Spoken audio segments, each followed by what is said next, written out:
Yeah, I don't have it. Oh, I do. Thank you. For answering. Thank you.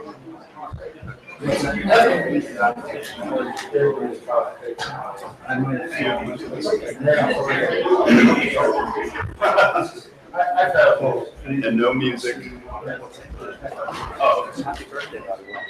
I just heard. right. Right on the other day. Yeah. Right after the pledge. Have you ever heard me sing? I don't want to hear me sing. Yes. I'm embarrassed to think that. That's why I'm staying.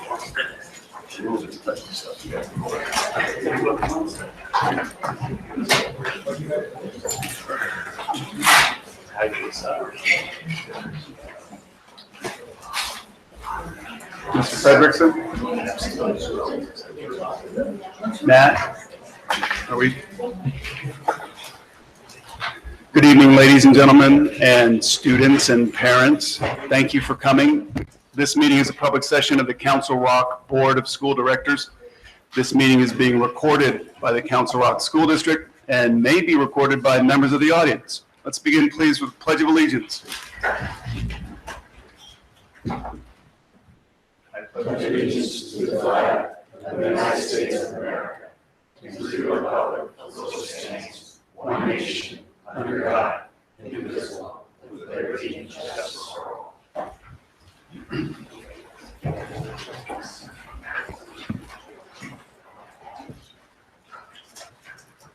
Could we have a roll call, please? Mr. Block, Here. Mr. Bialik, Mr. Bialik is on business travel. He will be phoning in later in the meeting. Dr. Foster. Here. Mr. Grubb. Mr. Grubb is traveling, he is on his way. Thank you. Mrs. McKessie. Here. Mrs. Thomas. Here. Dr. Thorwick. Here. Mr. Tate. Here. And Mrs. Brooks. Here. Thank you. And now, Dr. Fraser, please, would you provide the superintendent's report? I sure will. Thank you, Mr. Tate. Good evening, members of the board and members of the public. First and foremost, I would like to congratulate our 961 Council Rock High School graduates. We had two beautiful ceremonies this past Tuesday afternoon and evening. Of our graduates, 1% are going into the military, which makes us very proud, and 92% of our graduates are going on to college. Of those who are going on to college, a total of $13.5 million in scholarship money has been accepted by those students. A good bit more has been offered to those students, but $13.5 million has been accepted by those 92% of our 961 high school graduates who are going on to college. So if you do that math, that comes out to a total average per college-bound student. Again, this is accepted scholarship money of $15,267, which is very impressive. We are exceptionally proud of those students. We are exceptionally proud of all of our high school graduates, and we certainly wish them nothing but the absolute best in their ventures forward. Today, we held a key professional learning event that deserves mention for our teacher leaders and administrators from across the school district. Yes, school is out for the summer, but not for these folks. The topic was professional learning communities, otherwise known as PLCs. I would like to thank Dr. Susan Elliott, our Assistant Superintendent for Teaching and Learning, as well as Ms. Ann DeMayo for their leadership with that critically important body of work. And we had 86 folks in this room, crammed in this room with tables set up, working very hard today, and they will be back for another full day tomorrow. So we thank them in advance for another great day of professional learning tomorrow. Again, with the topic being PLCs, professional learning communities is what PLCs stands for. And finally, to all of our students, K to 12, we of course wish you the most happiest of summers. Enjoy every minute of it. And remember, the clock is already ticking, 82 days and counting until the first day of school. Enjoy. Thank you. That ends my report. Thank you, Dr. Fraser. The board is certainly excited about the progression with professional learning communities, PLCs. It's great to hear about the time that people are putting in. Up next is public comment. We have public comment sessions at the beginning and the end of the meeting. Tonight, we're going to move up the second session because of the way the meeting's being conducted. If there is a motion on master capital planning, the second public comment session will simply be moved up. So we will continue to have 2 public comment sessions. Public comment is an opportunity for members of the public to address the board. We would ask that you limit your comments to no longer than 3 minutes. Please consider the fact that there may be young children in the audience or watching this broadcast live on CRTV when you're speaking. It is our goal to maintain a respectful environment so that members of our community have an equal opportunity to address the board without interruption. While the board welcomes your ideas and will consider them in deliberating an issue, we may not necessarily respond to your comments or questions. And we will stick to 3 minutes, please, since we will have a second public comment session. I don't have a list of speakers in front of me, so please, whoever would like to speak first, please give us your name and your municipality, please. Yes. My name is Dr. Kimberly Rose. I am a resident of Northampton Township. I'm also one of the supervisors. I'm not speaking on behalf of the supervisors. I'm speaking as one of them. As one public servant to another, I can relate to the challenges of the decision that you're facing tonight. When dealing with highly emotional issues, it's not good to have a community so divided. Look how divided the 9 of you are. The message that you're sending to our community is that there is no clear right answer. It would be better if there was more consensus in the community and on your own board. And you could get that by keeping Rolling Hills open and delay a school closing until the data clearly supports that that decision is the right thing to do. Doing otherwise and committing to costly additions onto buildings is not fiscally responsible, and our taxpayers deserve better. It doesn't sound like you have enough room after all that construction.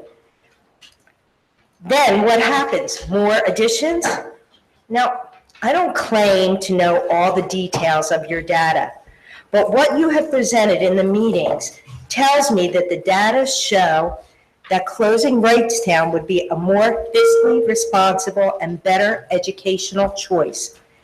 But when I heard some of you say that you don't want to close Wrightstown because Wrightstown Township deserves a school. Deserves? I can only speak as an advocate for the Northampton community that I love and serve. And how I see this information is from our side.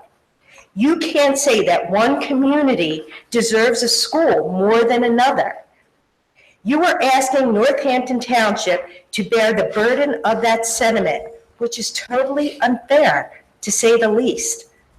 You should be putting schools where there are people, not pulling people from 3 townships into a school just because it makes a map look better. From that position, I ask you, please, don't close Rolling Hills. Thank you.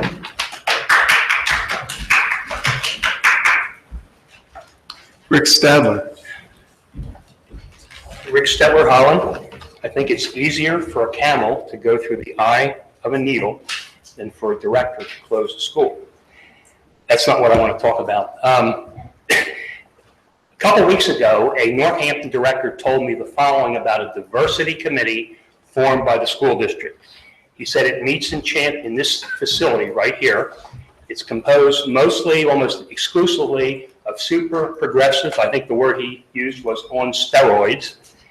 His comment was they're going to advocate a whole bunch of policies concerning quotas for gays, Hispanics, African Americans, etc. And the thing I'm most concerned about, he said they were going to advocate a transgender access, a universal transgender latrine and locker room access policy, similar to New Hope.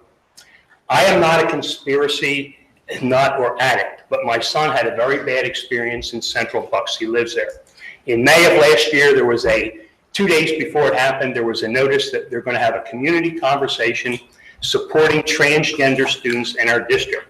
My son went, families from our church went, and in their opinion, it was nothing but a 90-minute propaganda for transgenders. They got a chance to make no questions. Administrators were there. The premise was Obama had issued an executive order. Whether you like this or not, you're going to have to accept it. Just swallow it. That was the message that was proclaimed. You could not ask questions till after it was over. That never happened because a lot of people complained. They wrote letters. Parents wrote letters in the Intelligencer, a few in the Courier. Trump got elected. He rescinded that policy. So it was irrelevant there. But I'm still worried somewhat here, even though I'm not a conspiracy nut. So I wrote to Jerry. I wrote to every director on here. I copied them on that email correspondence. And he responded to me that A, that committee was not a function or related to the school board. People that were attending there, including 2 directors, one meeting the superintendent, were doing it on their own. The only question I would ask is why they're doing it, why they're meeting here, because I don't think the Tea Party can meet here. I don't think religious groups can meet here. So if they're independent, why are they meeting here? That's not the main issue. The main issue is, are we going to have an orderly process like we did on the pre-K where everyone spoke? Are we going to announce it in advance, give all groups an opportunity to speak, and then make a decision rather than put it on the agenda 1 or 2 days before, only have one group speak, rush it through during the summer? Okay, I just want to preclude that. So I was hoping to write Jerry and simply get his acknowledgement. That did not happen. I did not get that. I got the opposite. You all got a copy of the correspondence.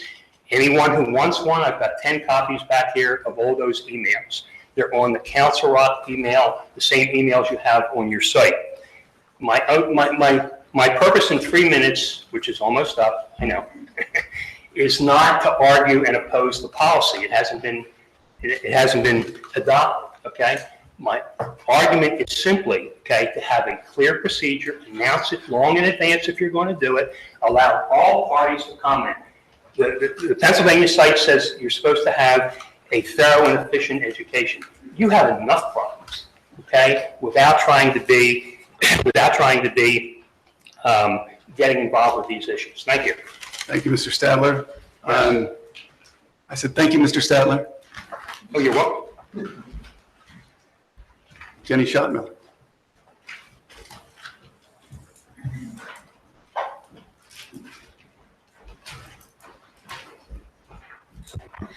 Jenny Schottmiller, Newtown Borough.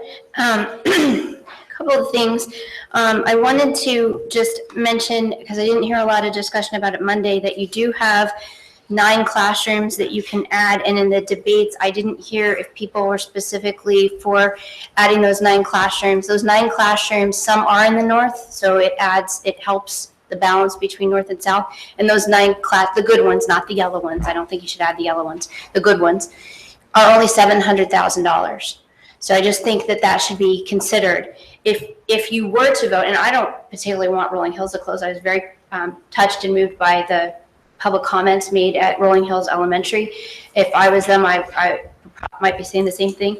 But if you do close that school and you add the 9 rooms that are pretty inexpensive and you expand Wrightstown, you have the same number of classrooms you're using today. And you can expand Hillcrest also. But I would just remind you also that if you decide to go to 9 schools, you should operate more efficiently. We've seen that analysis before, that you will not need as many classrooms with 9 schools as you will. And once Wrightstown is the size roughly of Holland, it's a little more of a full school, then you overall should be more efficient. So I just might suggest that if you make a decision on school closing, that before you go and add on to other schools, you do see the redistricting scenarios to see how many classrooms you really need. Because if you have 214 today, you use 214 today, and you make all these changes, and you only need 210, say, I don't know what it will be, depends on the redistricting. I don't know why you'd add 10 more classrooms. If you look back, the last time you had 10 more classrooms than you use today enrollment was a lot higher. Also, I would just say if for people who might be considering House down the road and closing 3 schools to expand on House, the North already has 3 schools that hold well over 700 students, some 800 if you consider them at 100% capacity. If you want to only have 3 schools in the North, you're going to have a huge mega school on House. It would have to be built to hold 1,350 students so that it could run at 90% capacity and house 50% of your population in the North. I don't see having so many schools that operate at 400 and 500 students and then having it house this ginormous school so that we can have just 3 in the North while maintaining 6 in the South. That doesn't sound like parity. Thanks. Thank you. Jason Funk. You don't have to wait till I call you up. You can. Jason Funk, Wrightstown Township. I just want to clarify something real quick before I get on my point. As the board is aware, the most fiscally responsible thing is to close Rolling Hills and add on to Wrightstown. I think we've come to that conclusion.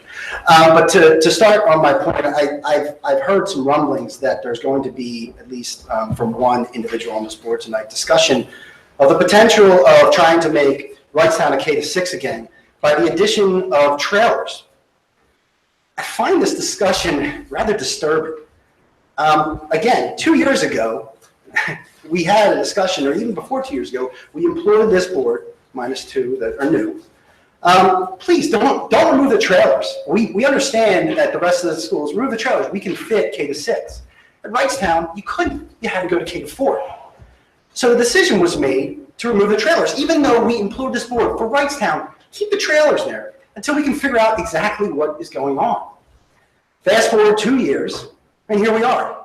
We've already spent money to remove those trailers.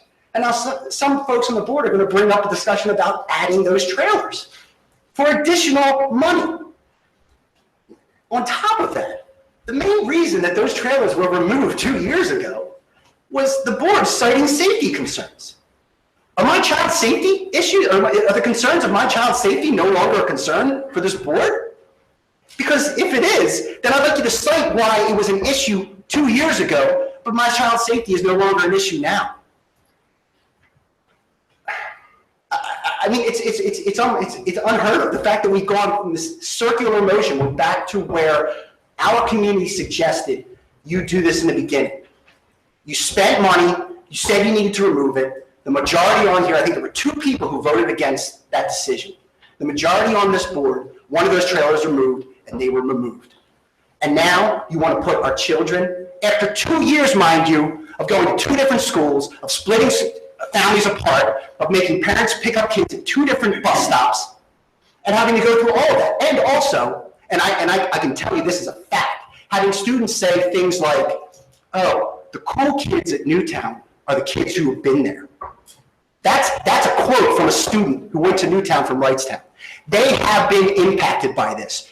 You, the board, have impacted our students. So, with all that in mind, and with your safety concerns from 2 years ago, I implore you once again, you don't need to add trailers back to the school. You've done your analysis, the administration has done the analysis, the facts are the facts. It makes the most sense to close Rolling Hills and add on to Wrightstown and Richboro. Thank you. Thank you. We have 2 visitors from Langhorne. Andrew, Thomas, please. I think they just signed in. Oh, wonderful. All right. Is there anyone else for public comment?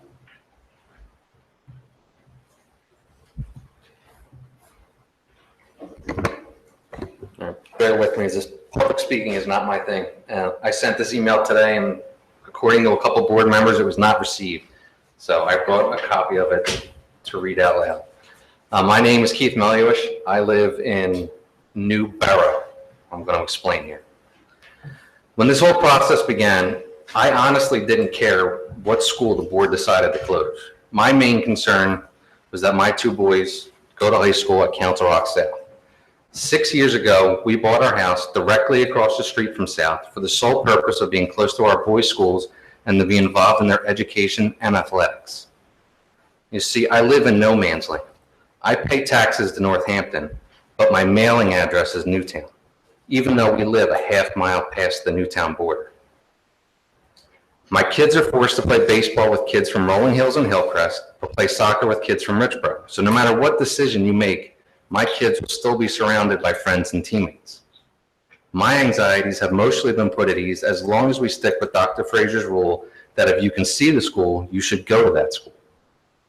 We live so close to the school that we hear the band practice every day and the cross-country teams run through our neighborhood daily. But as I've sat here through these meetings the last week and a half, one thing is abundantly clear. Your decision, and I emphasize your decision, is tearing these communities apart and ultimately might destroy one. This process is about doing what's best for the kids, not the bottom line. There's a reason we all live in Council Rock School District. There's a reason why some of us live paycheck to paycheck to live in Council Rock School District. We could easily live a comfortable, stress-free life elsewhere, but we choose to live here for the schools and the education.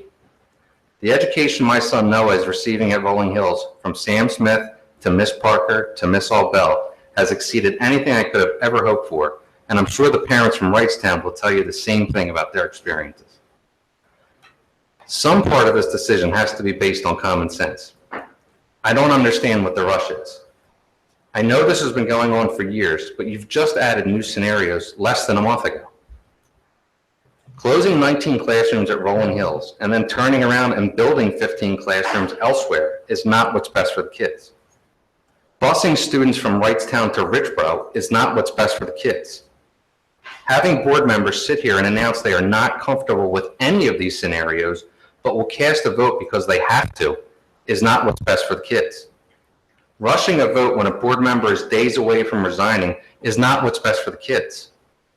I believe what's best for the kids is the status quo with a determined amount of time to gather all of the appropriate info so all of the members are comfortable with their decisions. During the last meeting, a member had an ingenious idea. Pump the brakes and make sure every member has the most info available. I back this idea 100%, and I'll take it a step further. Given that my belief is what's best for the kids is to keep both schools open and keep kids with their friends and with the great teachers we already have in these schools, I believe the community should have a vote in all of this. Now, I know there's rules and everything that has to be followed, but my proposal is that a question be added to the ballot in November asking families in the district that they would be willing to incur a tax increase of $5 a month. If my calculations are correct, this would provide the district with close to $2.5 million to not only cover these expenses, but use the surplus for upkeep, repairs, and renovations. If you think about it, $5 a month is very little to do what's right for the kids. Heck, you probably spend more than that on a cup of coffee at Starbucks.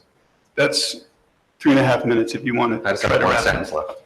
Fine, thank you. Between this extra revenue and the $1.7 million you will save annually by closing Richboro Middle School, there should be plenty of funds to operate these two schools until the appropriate scenario can be developed.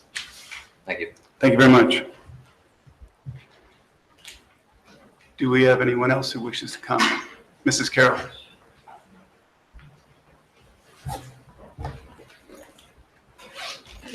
Nancy Carroll, Newtown Borough. I've been vilified by people in this community because I've advocated that Council Rock use its buildings more efficiently so we can use the money instead on student education. I looked at the data while on the 2013-14 Capital Planning Committee, and I came to the conclusion that because of the decline in student enrollment, that trailers could come off immediately and Wrightstown should close. I am blamed for the mess, but I blame the mess on the declining enrollment, the rising expenses, and less revenue for public schools, and a school district that hardly ever redistricted, and the parents assumed the culture that once in a school, you could stay there forever. When I looked at the data this time, if it had come out differently, if enrollment was going to go up, or the cost per student changed, or any other factors, I would not have recommended what I recommended last time. Over the last week, I heard new scenarios that were not there 2 weeks before. On May 22nd, my mind was spinning, and I've also heard a lot of nonsense, and I'd like to correct those facts. Student bus rides are going to increase if they get redistricted, but not as dramatically as portrayed. The mileage difference between the school Wrightstown and its neighbor, so Finestone, is 4.1 miles. Its closest neighbor, Newtown, is 2.8 miles. The mileage difference between Wrightstown and Richboro is 4.7, 0.6 more miles than Old Finestone. Also was said, Richboro Elementary is close to CR South, but it is not in the deep south of Council Rock. If Council Rock's deep north is Old Finestone, Churchville, Holland, and Welsh are all 9 miles or more away from Old Finestone. The mileage difference between Wrightstown and Maureen Welsh is 5.4 miles, and Holland and Hillcrest, Churchville, and Richboro are all closer. But the latest conceptual district modeling has 88 students going to Maureen Welsh. I'm going to skip this to talk about the trailers. We've had teachers sue the district because their trailer was such a bad environment. They wanted out and they had health issues and were transferred. Goodnose trailers always had critters underneath it. Goodnose trailers were so bad with mold that we couldn't use them when we built the addition. The trailers had many, many problems. I know a teacher who used to hang ice cubes on the thermostat so they could get enough heat in the room. A lot of students liked trailers because it was the only place in the school that had air conditioning. I don't believe I'm saying this, but if you could get trailers that would hook up to the school and nobody could get in from the sides and would be better made than the ones that we bought in 1986, and it was only for a finite amount of time, I'm going to go on the record as saying I would do that rather than spend money where it might not be needed. They have to be good. Thank you, Mrs. Carroll.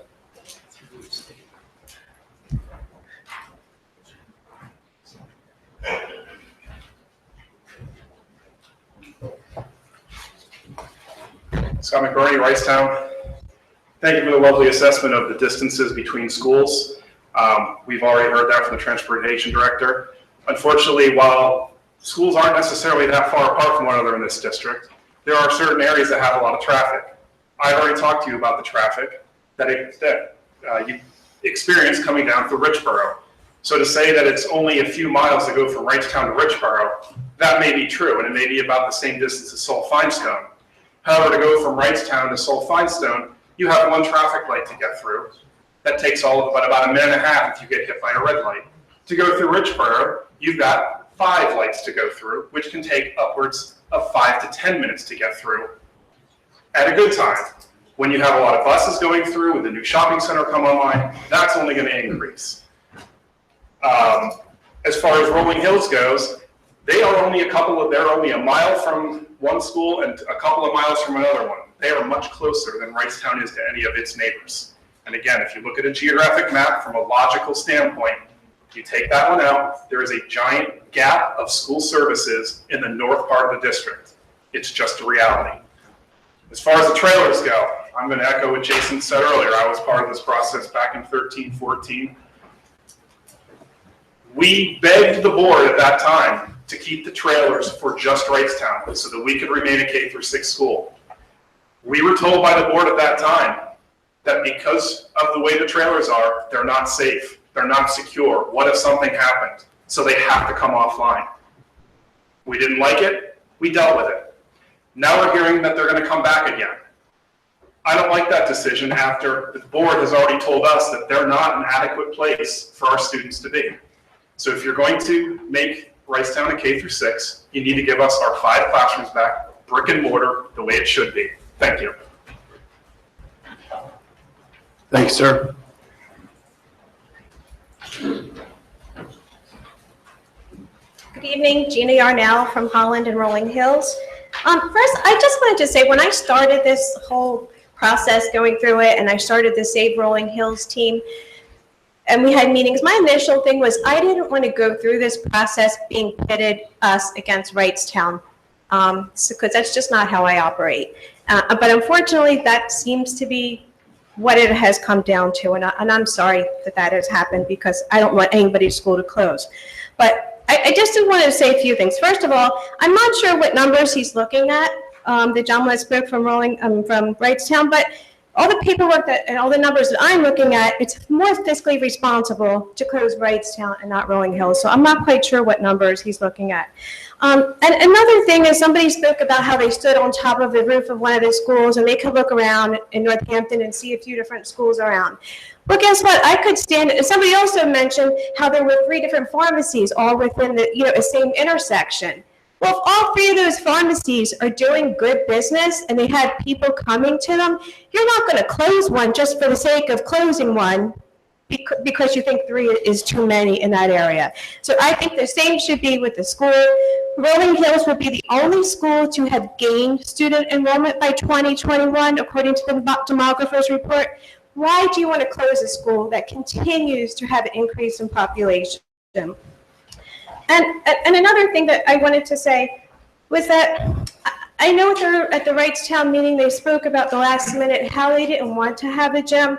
First of all, I don't think that's fair for any other student that might be coming into Wrightstown, coming from a school that has a bigger gym. And I've spoken of having my cake and eat it too, and I feel like they do as well. They're just not being forthright telling you that, like I am. A few years ago, they fought to keep their trailers on the property. Now it's not a good idea. And I also, in one of my emails, I'm hoping that everybody read it today, I spoke about how quite a few years ago, Hatboro Horsham was going through the same thing like our district. They closed a school, they rented it out to a YMCA, only to have to open it 3 years later because their population did go up. Please don't put our community through that. You have this information, you have history to go on, what other districts have done. Don't make those mistakes. And I'm going to end with my saying that was never make permanent decisions on temporary feelings. Thank you.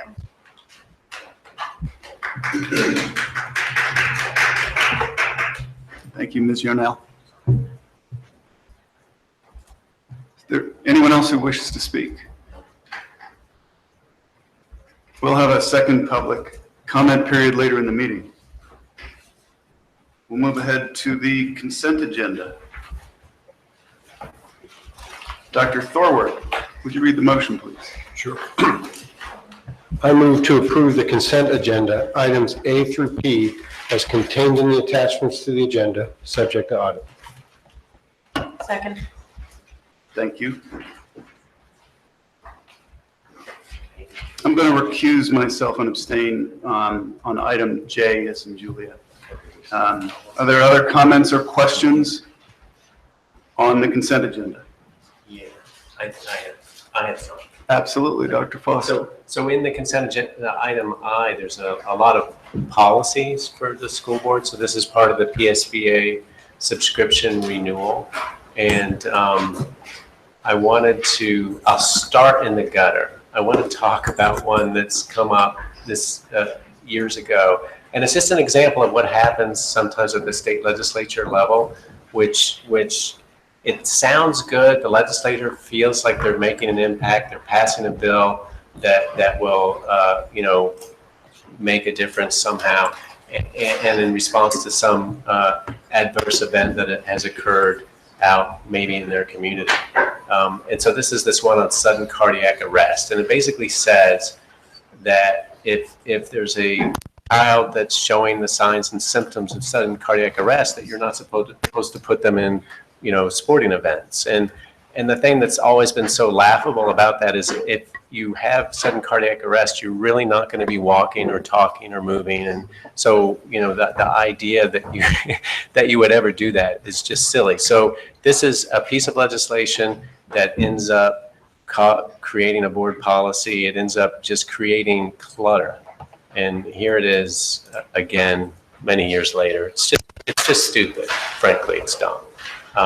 But then what I wanted to point to that's not dumb, but actually represents a huge commitment on the part of the district, and I want to make sure that we know that this is in here, is this student wellness policy 246.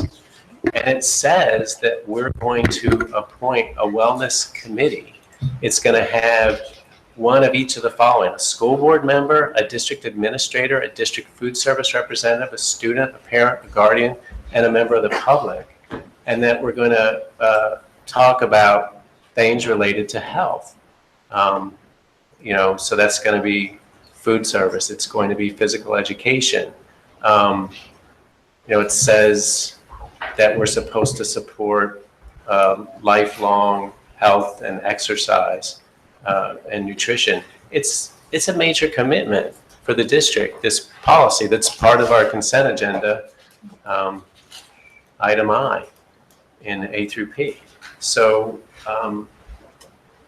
you can see what happens sometimes is you have these commitments that are made, in this case by the U.S. federal government, and there's a great purpose behind it, but we have to resource it. It's not just a PSBA policy, and now we prove that we created the committee and that we met.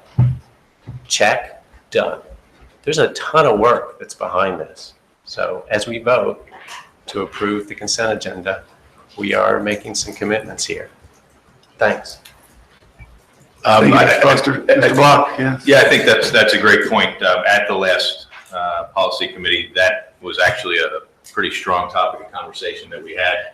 A student actually prompted a good bit of that conversation and volunteered to sit herself on that committee, which was great. So I think we also had an administrator volunteer, but we had a lot of energy about wanting to do that. So it's great that you recognize it, and it's great that we're doing it. Thank you. Is there further comment on the consent agenda? Questions? All right, hearing none. Ms. Heverly, could we have a roll call, please? Mr. Block? Yes. Mrs. Brooks? Yes. Dr. Foster? Yes. Mrs. McKessie? Yes. Mr. Tate? Yes, except for item J, on which I abstain. Mrs. Thomas? Yes. And Dr. Thorwald? Yes.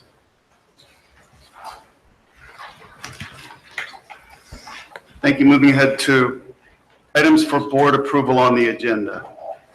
Item number 1, Ms. McKessie, would you read the motion, please? I move to approve the personnel actions and ESY rates approvals as contained in the attachments to this agenda. Second. Thank you, Mr. Block.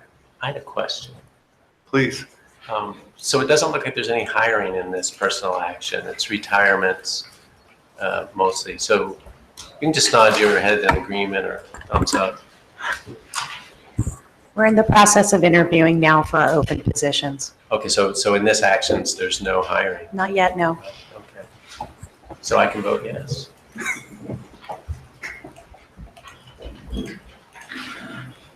There are other comments or questions on item number 1? Hearing none. Ms. Heverly, would you record this motion as passing with unanimous consent?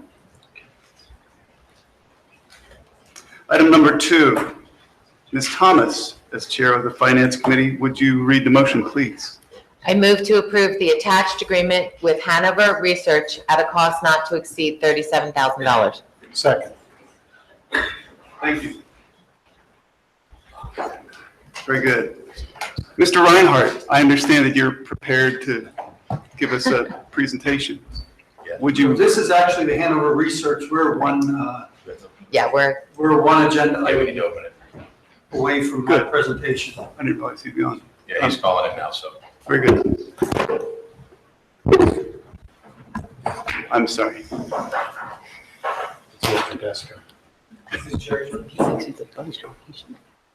It's Mark. Is Mark on? Is that Mark? Thank you for calling Council Rock School District. If you miss the extension of. Mr. Reinhardt, sorry. he doesn't have a. Got it. We're on Hanover, right? Yes. Say your name and then. I'm looking at all. Thank you. You are currently the only person in this conference. Huh? No. Thank you. No, I said he was calling in. That's the number I gave him. Yes. Mr. Desko, sorry, I was looking at the agenda from 3 days ago. So we have before you a request to engage in services with Hanover Research. For many years, as a district, we've looked to be able to conduct a number of different studies that we just can't perform internally.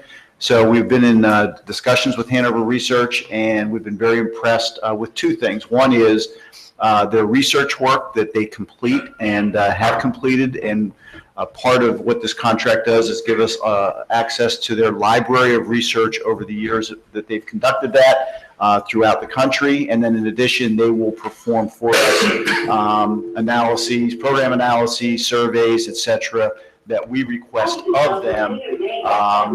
And they will complete those one at a time, and we can conduct as many of those as we see fit over the course of that time, each, of course, depending on how long it would require them to invest time and energy to complete those. As an example, there was a study recently performed at Bucks County IU that was done to look at the county and start times for elementary, middle school, and high school students. Our understanding in speaking with the folks at the IU is that they were very pleased and impressed with the research work that was done through Hanover and the product that was handed to them.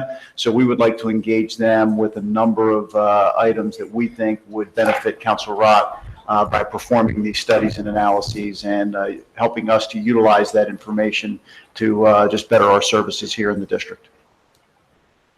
Thank you. I would just like to say that I actually am employed by a company that is a competitor of Hanover. So I am familiar with this company. I might argue my company offers things that are better. That's fair, if you work. I also have worked with clients who have had previous experiences with Hanover who have switched to my company for a variety of reasons, not actually necessarily because of poor service, maybe on pricing or timing or something like that. But I just want to say that from my perspective as someone who works in this field, this company is a very professional and a very a good company, I think, for the services that we're looking for. I was quite excited and happy. Not only is this an incredible need that our district has, but my knowledge of this company is that it's a very good choice for our district. That's good to hear. Mr. Desko, this company does a fair amount of work for other districts in Bucks County IU 22? They did a research study specific to the Bucks County IU, but they do a number of school districts throughout the country, and we have access to all of the work that they complete for those school districts. I recently read a white paper that they did, and it was very well done and impressive. Has left the conference. We'll figure this out. Yeah, I printed out an agenda 3 days ago and it changed on me. So Maybe we should- we will make a motion. Yes, thank you. Should we consider a recess? Maybe So vote on we this get this- and take. It's a good suggestion. We'll take a 5-minute recess. Thank you.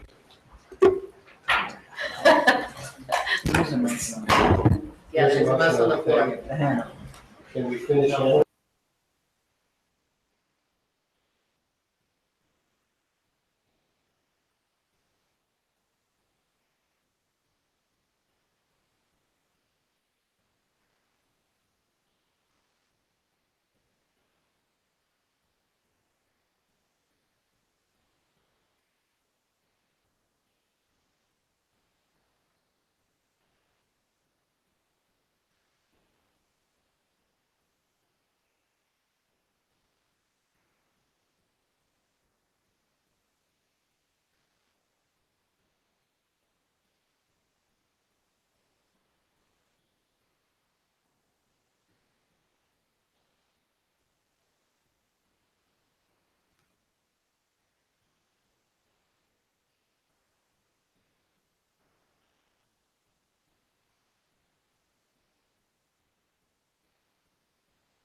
figure out why the president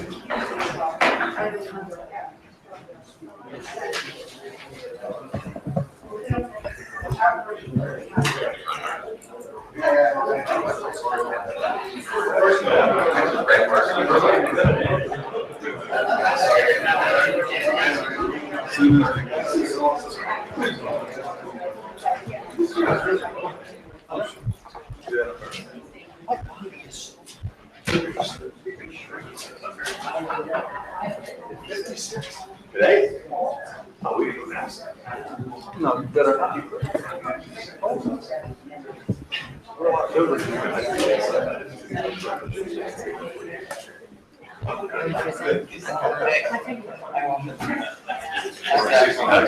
Thank you, everyone, for your patience. Mr. Grupp and Mr. Bialik are both going to be calling in at a certain point. They're both on business travel. And that's the reason for the recess. Thanks for your patience. We have the motion on the table regarding the contract for Hanover Research. So it was a add to the agenda a few days ago after I printed out my version. So that I think you get punished if you prepare too far ahead. But we're back on track. Are there any other questions or comments about the contract with Hanover Research? Are there any objections? Hearing none, Ms. Everly, would you record this motion as being passed unanimously? We're going to take on the matter of the Mark Bialik.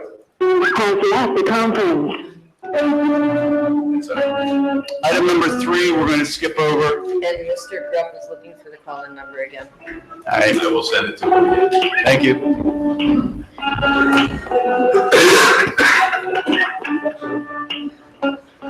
We're going to move ahead to item number 4 on the agenda. And Dr. Foster, would you? Yeah, 4 is contingent upon number 3. All right. 4 is separate. 4 is separate. It is a requirement that we establish committed fund balances before the year end for this year. So it's not related to next year's budget. It is a financial issue, but it's required by general accepted accounting principles that we establish our committed fund balance before June 30th. And all this is going through that and listing the committed fund balances. And the fund balance, the fund balance that you're committing is not dependent upon approval of the budget set forth in item 3. Correct. Okay. I mean, All right. it looks like just to add a question for clarification, it really just says what the fund balance is, their categories, not their amounts. Correct. All right. Then, Dr. Foster, would you read the motion, item number 4? I will move item number 4. I move to approve the establishment of committed fund balances for the fiscal year ending June 30, 2017, as contained in the attachment to this agenda, subject to audit. Second. Thank you, Ms. McKessie. Comments, questions? I have a comment. Please. So just to help everyone understand what's being voted on, it just says that the administration recommends that we commit fund balance for the following purposes: PSERS liability, revenue stabilization, self-insurance activities, educational priorities, and to balance the 2017-2018 budget. Those are broad categories that once our financial statements are prepared for this year, we have our annual discussion about moving money into capital reserve, and we also discuss how we're going to allocate any funds that are left over in the general fund, our fund balances. So that usually happens in very late August, September, and October when we make that decision. But those numbers aren't known until our audit is complete and all the year-end accruals are made. But this is required. GASB Statement 54 requires that these are approved by the governmental body before the year end. So, thank you, Mr. Reinhardt. Can I ask one more question? Please.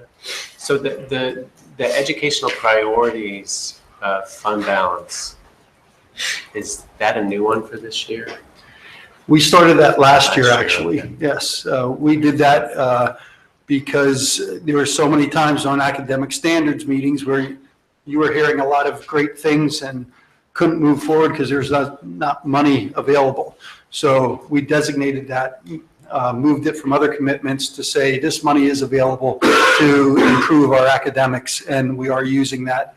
I think this coming year, a lot of that is going to be used for our professional learning communities and able to help that out, so. And that grew out of Mrs. Thomas asking Dr. Frazier if you had, was it $2 million, what would you do? And then later, that was in the fall, and then later that year, we ended up in this place. Yes. I think Ms. Brooks was involved in that too, because she was the chairperson of the academic standards, and I heard from her also saying it's frustrating to hear about these good programs and not having any availability of funds to handle that. And I think Mrs. Thomas is very much involved in that. She told us many times we're moving $3 million and we're doing nothing for academics. So yeah, they were the two people that pushed this. Thanks. Thank you, Mr. Reinhardt. Are there other questions or comments? Are there any objections? But if you do a roll call vote, it will stretch out time. I recommend it anyway. Ms. Everly? Mrs. Brooks? Yes. Dr. Foster? Yes. Mrs. McKessie? Yes. Mr. Tate? Yes. Mrs. Thomas? Yes. Dr. Forward? Yes. Mr. Block? Yes.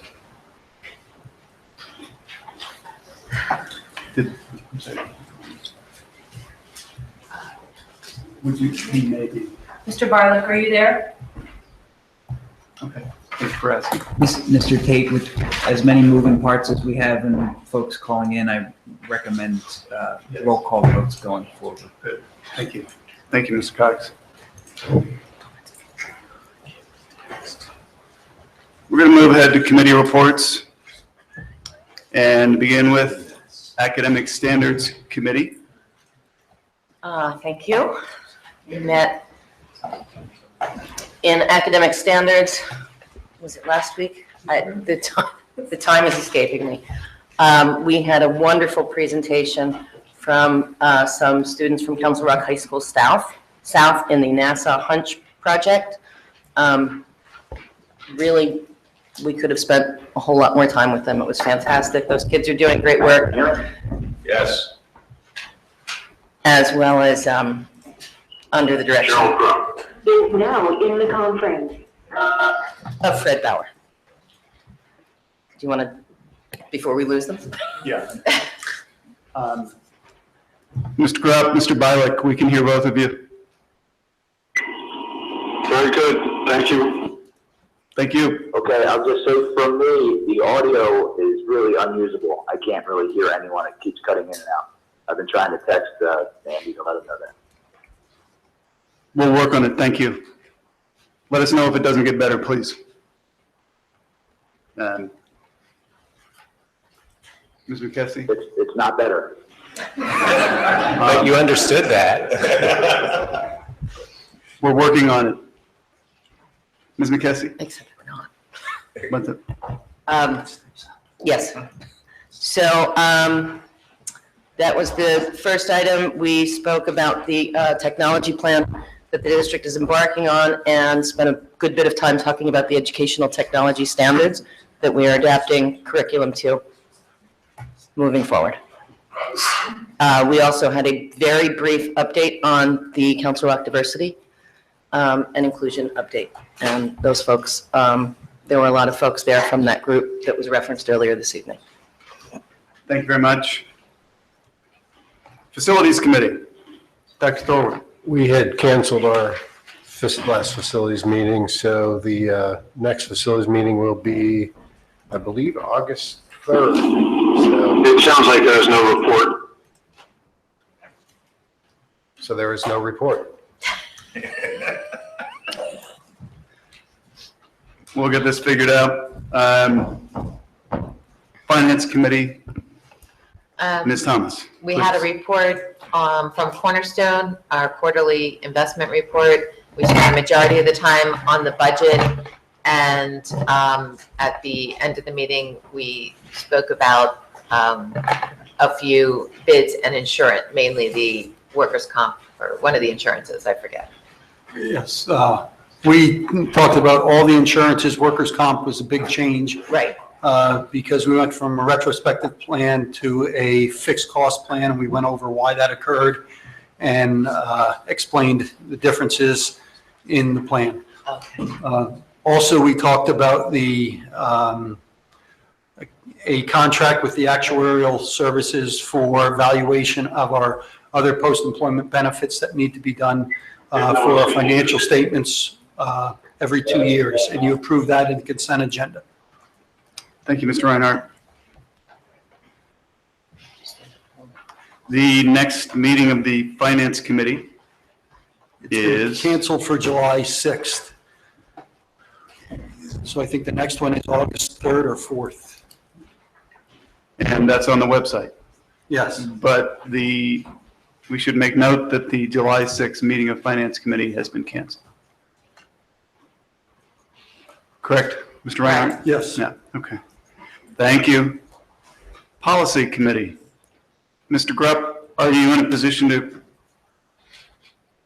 speak to Policy Committee? Well, the policies we reviewed are now in front of you as part of agenda items, and I think there's already a vote on them and some comments.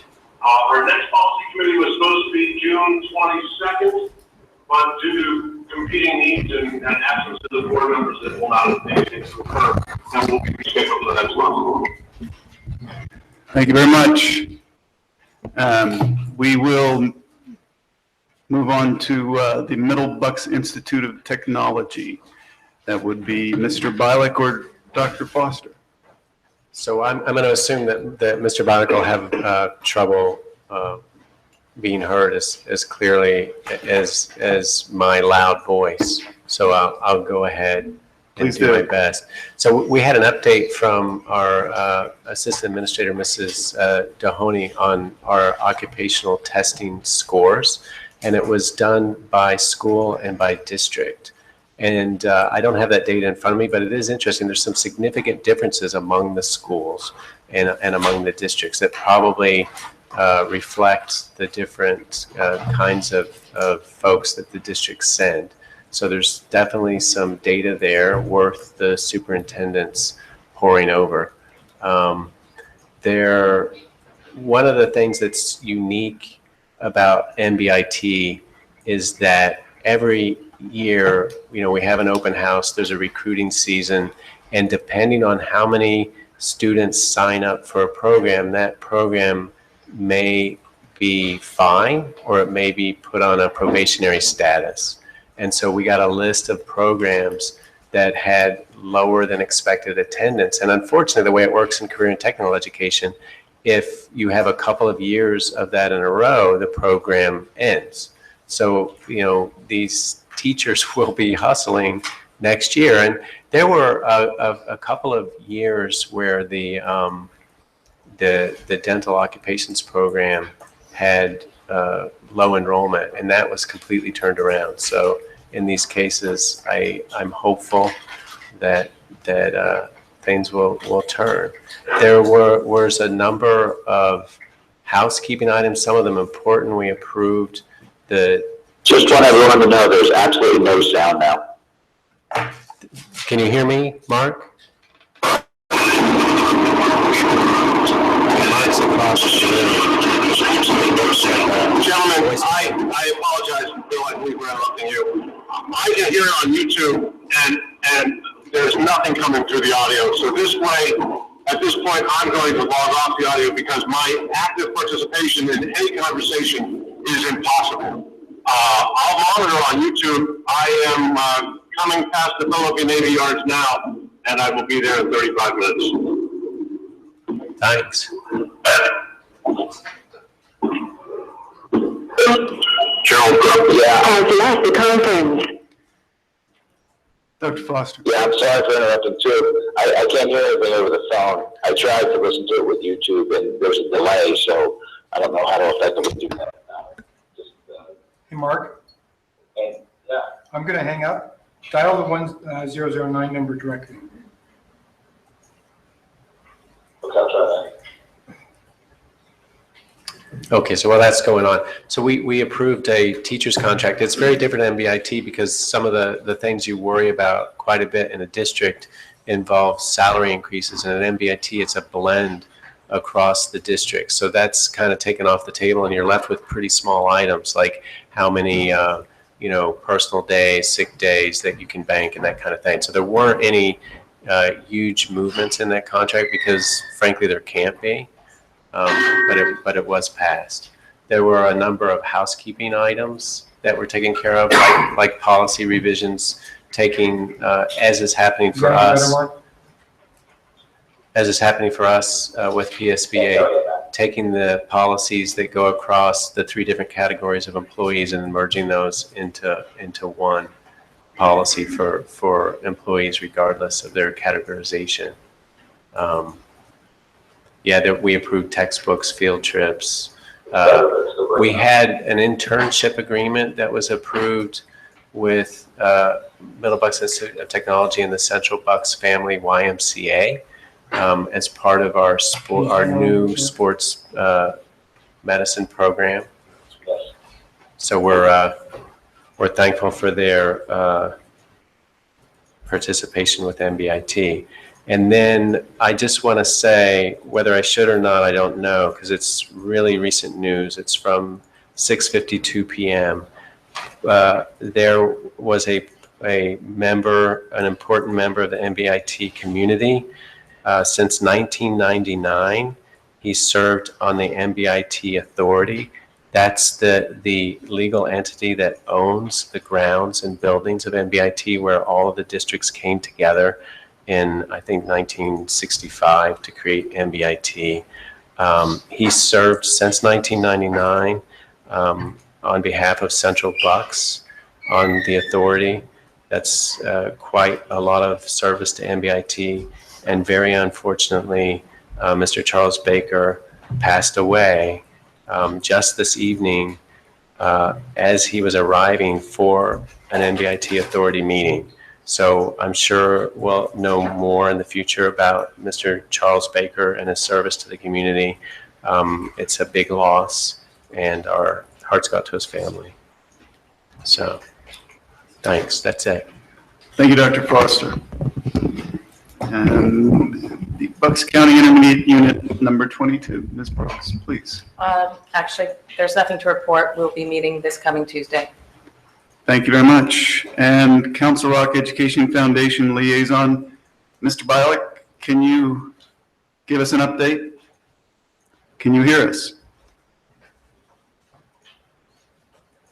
No. The answer is no. Sorry. Oh, yeah, I can hear you. No, I'm sorry. That's quite all right. Not sure if Ms. Brooks wants to give an update or not. Nothing to report. All right, thank you very much. Mr. Cox, could we have the solicitor's report, please? Mr. Taylor, I don't have much to report other than to announce the executive session, which occurred on June 8th, last Thursday, on a matter of a confidential student matter. And otherwise, that's all I have to report. I wish I had more for you. So do I. Thank you, Mr. Cox. Perhaps you could discuss All right. school code. I think we're back.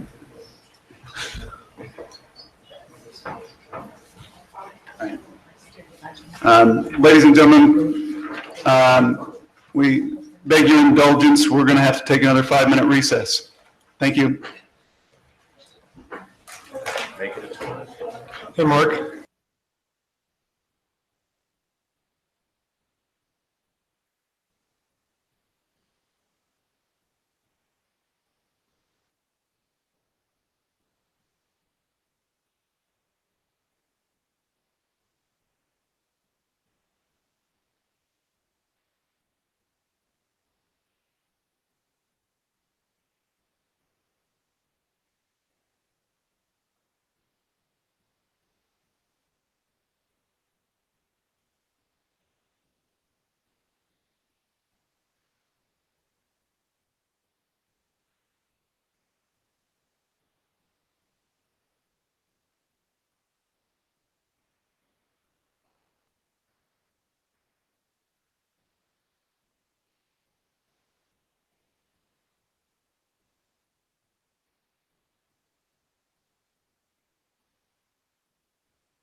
Ladies and gentlemen, thank you for your patience.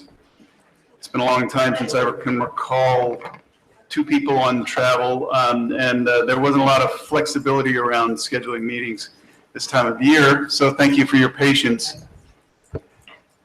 We're going back to the items for board approval, and number 3, which is the approval of the 2017-2018 final budget for the Council Rock School District. Mr. Block, would you read the motion, please? I move to approve the Council Rock School District 2017-2018 fiscal year budget and tax resolution with a tax increase of 2.5%, equating to 2.94 mils as contained in the attachments to this agenda and subject to final solicitor review. Second. Thank you, Dr. Thorwart. Comments, please? Questions? Mr. Reinhardt. Thank you and good evening. I hope my presentation works. This is not a lot that's worked so far tonight, but we will move forward and I'll do my best. I will tell you I've actually pared down what I usually talk about because we have been meeting very often with this budget, and actually we had 2 finance meetings between the preliminary adoption of the budget and tonight, where we're going to have the final adoption. So we have been going through this quite a bit. We also had the budget forum, which I will tell you, I'm much more comfortable, I think, speaking in an empty room to the camera. And it seems like all I did was regurgitate everything I had out there and got through it. And I think I took 40 minutes and I talked to myself for all 40 minutes. But tonight's a little different. But I did want to show you that this process started back on December 1st, and the board at that time, December 15th, had passed a resolution committing ourselves to not increase taxes above the 2.5 index. So that happened back then. We then moved through the calendar with a 2.5% tax increase, and then passed the preliminary budget where we had to make some still significant cuts to get to my target fund balance. And we're going to talk about the target fund balance a little as we go forward. All I've done today is really show the budget that we have currently, and you will see that the recommended final budget has increased, revenues has increased almost $7 million. The expenditures increased $6.8 million. Last year, or the current year that we're in right now, we have a use of fund balance of $4.3 million. And we talk about that very often, that history shows that with the budgets that have been prepared at Council Rock, we're usually 1% off, hopefully, in estimated revenues, where our estimated revenues are about 1% lower than our actual revenues. Hope to continue something like that. It's very tight when you look at 1%, but when you see 1% in revenues and also 1% in expenditures, where we usually underexpend the budget by 1%, I'm pretty comfortable that those two amounts would equate to about $4 million. That although it shows that we'd used $4 million of fund balance, in actuality, we haven't used that fund balance there. What we've talked about before, $4.3 million. Right now, we're at $4,200,000 after we made the adjustments from the original first draft of the preliminary budget, that we are within range of where I am more comfortable with the budget. That shows that we're using $136,000 less in fund balance than in the current year, and that's good in my mind. Talk about fund balance again, the targeted fund balance. I used the $4 million as we have in past years to say we're pretty comfortable that we will not use fund balance if we stay at $4 million. Future educational initiatives, if you look at our budget, there's a full document that will be available online that you can look at, and you can read about how we're going to spend the $207,000, $208,000 for educational initiatives. Earlier tonight, we talked about the committed fund balance, and we talked about having that. We have about, I think, $2.6 million of committed fund balance for educational initiatives. Next year, we're looking at using $207,000 of that.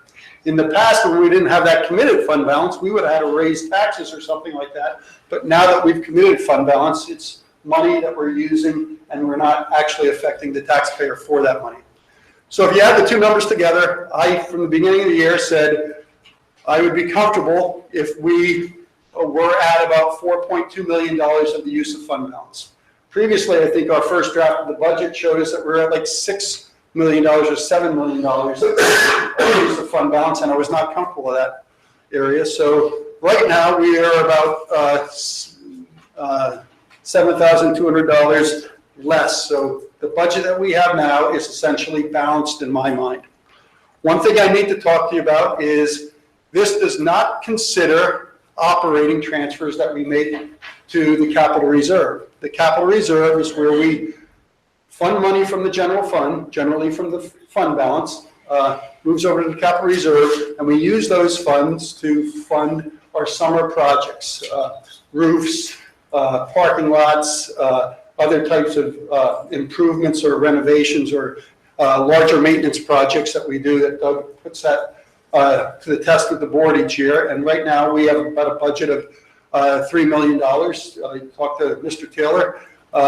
With the size of the number of our assets, we might have to consider moving more money in that in future years to keep maintaining our projects.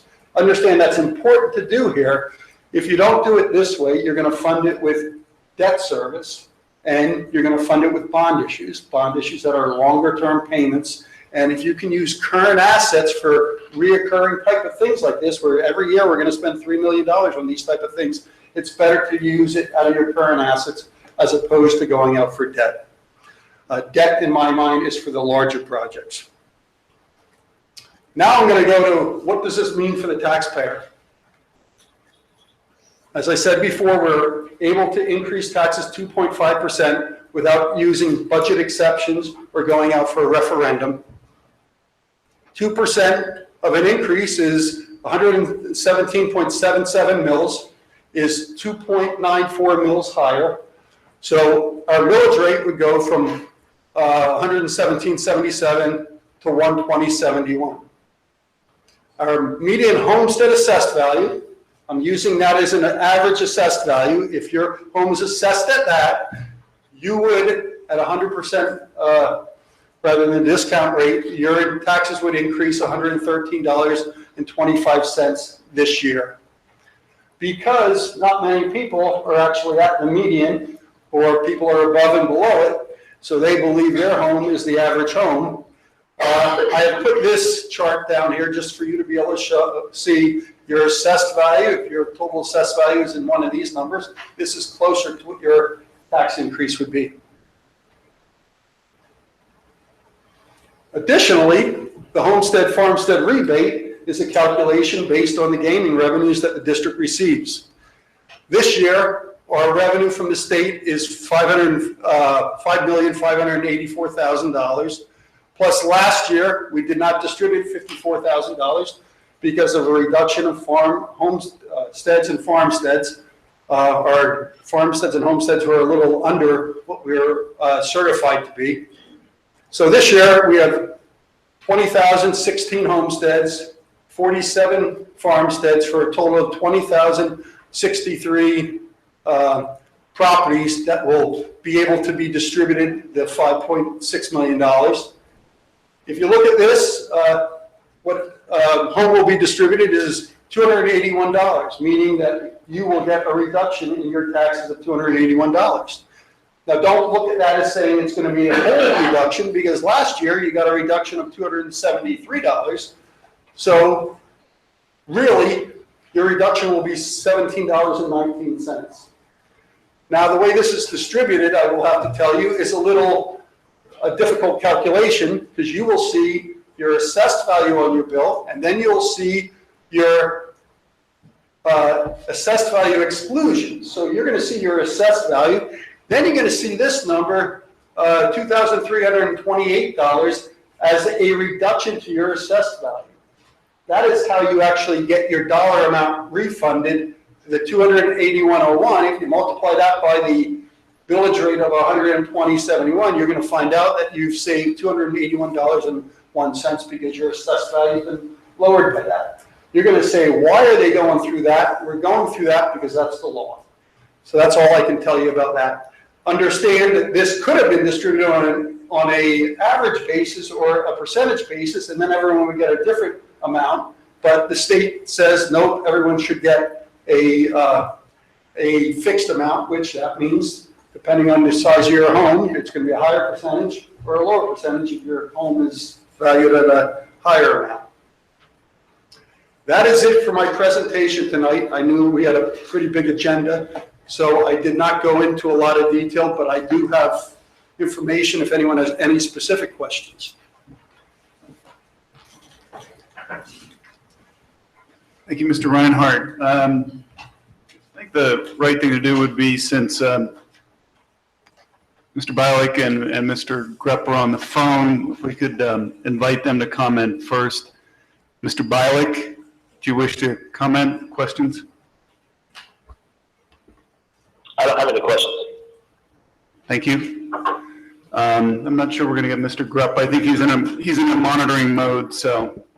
Are there other comments, questions on the budget?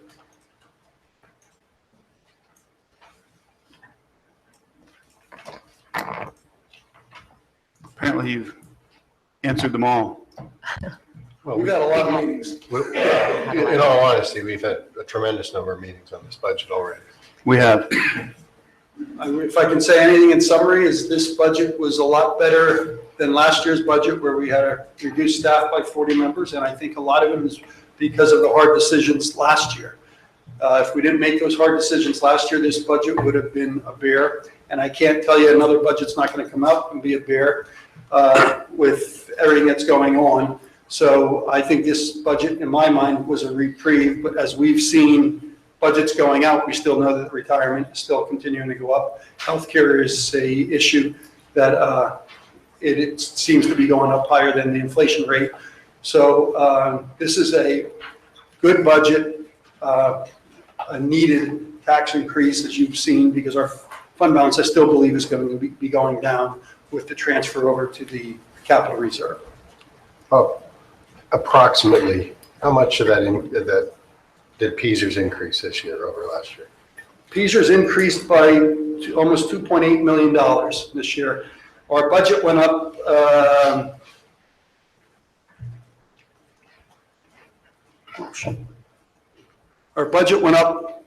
$6.8 million. PSERS was 2.8. Healthcare was 1.3. Salaries went up $1 million. Debt service went up $305,000 last year. Technology increased by $565,000, and those are the bigger increases. Most of it. Yes.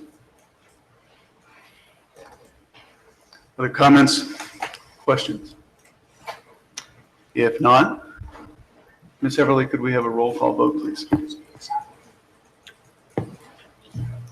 Mr. Bialik? No. Dr. Foster? No. Mr. Grubb? Is not Not here. able to be on the phone? No. Correct. Okay, he's We'll absent be here for in this 3 week. minutes. Okay. Mrs. McKessie? Yes. Mr. Tate? Yes. Mrs. Thomas? Yes. Dr. Thorwald? Yes. Mr. Block? Yes. Mrs. Brooks? No.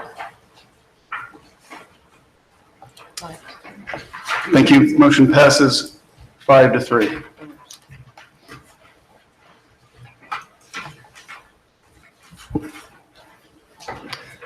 We'll move on to master capital planning. The first thing I want to say is I'm very appreciative of the efforts of Mr. Block. Put in a lot of hours organizing the process, making sure the process was moving forward, working with Dr. Fraser and the administration on the scheduling, developing data, analyzing the data. A lot of board members had a hand in it, but Mr. Block led the process, so thank you, sir. Thank you. Appreciate it.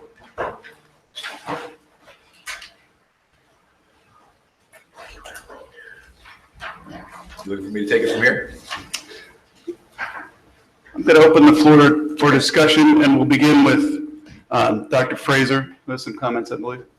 I do. Thank you very much. And I'll certainly echo those thanks to our chairperson of the committee, Mr. Block. You did a fantastic job, and those efforts are very much appreciated. A lot more beyond just what happens on the stage, that's for sure. So thank you very sincerely. I want to make some comments. I have some prepared statements this evening to explain our administrative viewpoint. This administrative viewpoint has been shared previously. I want to re-express what that is, why that is, and there was a new idea, a new notion that came out just 3 nights ago this past Monday, and I want to speak specifically to that. So here it goes. Making a recommendation or a decision regarding school consolidation is among the hardest actions that any of us sitting up here will ever have to take in these roles. This is certainly a difficult time for us as a school district, a time that requires complex analysis. And as hard as it is, and after listening to the conversation on Monday evening, our administrative recommendation continues to reside in one of the 3 school closure options. My analysis this evening will primarily center on the modified status quo option that was discussed on Monday evening, and why that option does not also come with administrative recommendation. Our primary reasons for concern with the modified status quo option are actually based on precisely what the model is based on: keeping children warm, safe, and dry. Rolling Hills is 46 years old. Wrightstown is 59 years old. Neither building has experienced a significant renovation. To expect these schools to last another 5, 6, 7 years, which is at least how long it'll take by the time a decision is made, and the design process and construction are completed, is too much for my comfort when I am charged with ensuring the safety of these children. My comfort level simply is not there that the systems in these schools will continue functioning for that length of time. If the boiler system, for instance, goes in one of these schools, we will face the very real possibility that school will need to be shut down, perhaps for multiple days. Mr. Taylor, our Director of Operational Services, wrote that in his email to the board this past Monday afternoon. And again, as the foremost person responsible for ensuring that students indeed remain safe, warm, and dry, I need to represent these concerns here at the board table. There is just no way of anticipating what all might go wrong while waiting for these buildings to be renovated. Accordingly, the board would need to be prepared to fund summer capital projects at substantially more than $3 million annually, which is the current level of funding. So I actually do question the savings aspect of this option. Beyond that, by the time we would get to the renovation of one or both of these schools, the inflationary factor would result in the project or projects costing significantly more than if a renovation project was to proceed in the near future. So again, I question the savings aspect of this option. And finally, we have the question of the LSAC lease. The last thing I want to see us do is continue to unnecessarily spend over $400,000 per year, which we do currently, when opportunities are available to repurpose those programs to another location. Beyond those financial points, I would like to remind everyone of the Master Capital Planning Board established guiding principles that were established on December 17th, 2015. There are 6 of them. I reviewed them recently on multiple occasions, and I want to do so quickly again. The first is to prioritize proximity to individual schools. Simply, if you can see a school, you should probably attend it. The second, there's a willingness to cross feeder patterns and a desire to balance the north-south attendance areas. Third, there's not a willingness to split elementary schools. Fourth, not a willingness to move district special education programs. That was brought up the other night as if it was administratively driven, when in fact, that's a board established guiding principle. Fifth, there's a desire for a K-6 model where possible. And lastly, there's a commitment made to not implement full-day kindergarten program. So my concerns with this modified status quo option related to these guiding principles are twofold. First, we would be nowhere close to balance between north and south. In fact, our ratio north to south would be 46.3% to 53.6%. And second, we would continue to operate with one elementary school being K-4, which is against another of the guiding principles.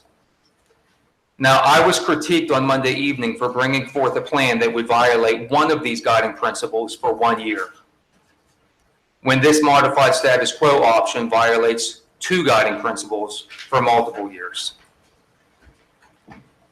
Again, I say to you that these are not easy decisions, and I am certainly not here to advocate the closure of one school over another.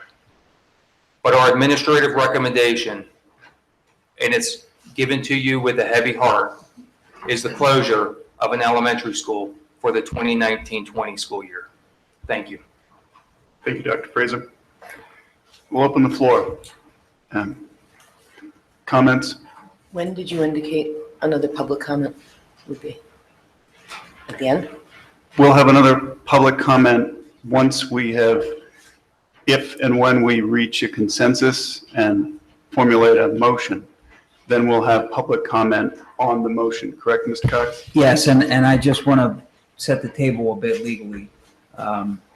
If there is a motion tonight, if the board develops a consensus regarding how to proceed, there will not be a motion tonight or a board decision tonight about closing an elementary school or any other school for that matter. Richboro Middle School there's been a hearing on that. There will be a board vote, I gather, in July on that question. If a consensus develops tonight with respect to a potential elementary school closure, the process has to work the same way as it's currently working with respect to Richboro Middle School. So in other words, there has to be advertisement of a public hearing regarding that potential closure. Once that hearing occurs, then there is a 3-month waiting period during which no board vote will occur. So I just want to be clear that the board should try to work toward a consensus tonight if that's what it wants to do. But there will not be a vote on a closure tonight. There could be a vote giving direction to the administration to present a plan. But that's the framework that the board's working with here tonight. And yes, I think to answer your initial question, Mr. Tate, that public comment should come after the board, if as and when the board has developed that consensus and developed a potential motion.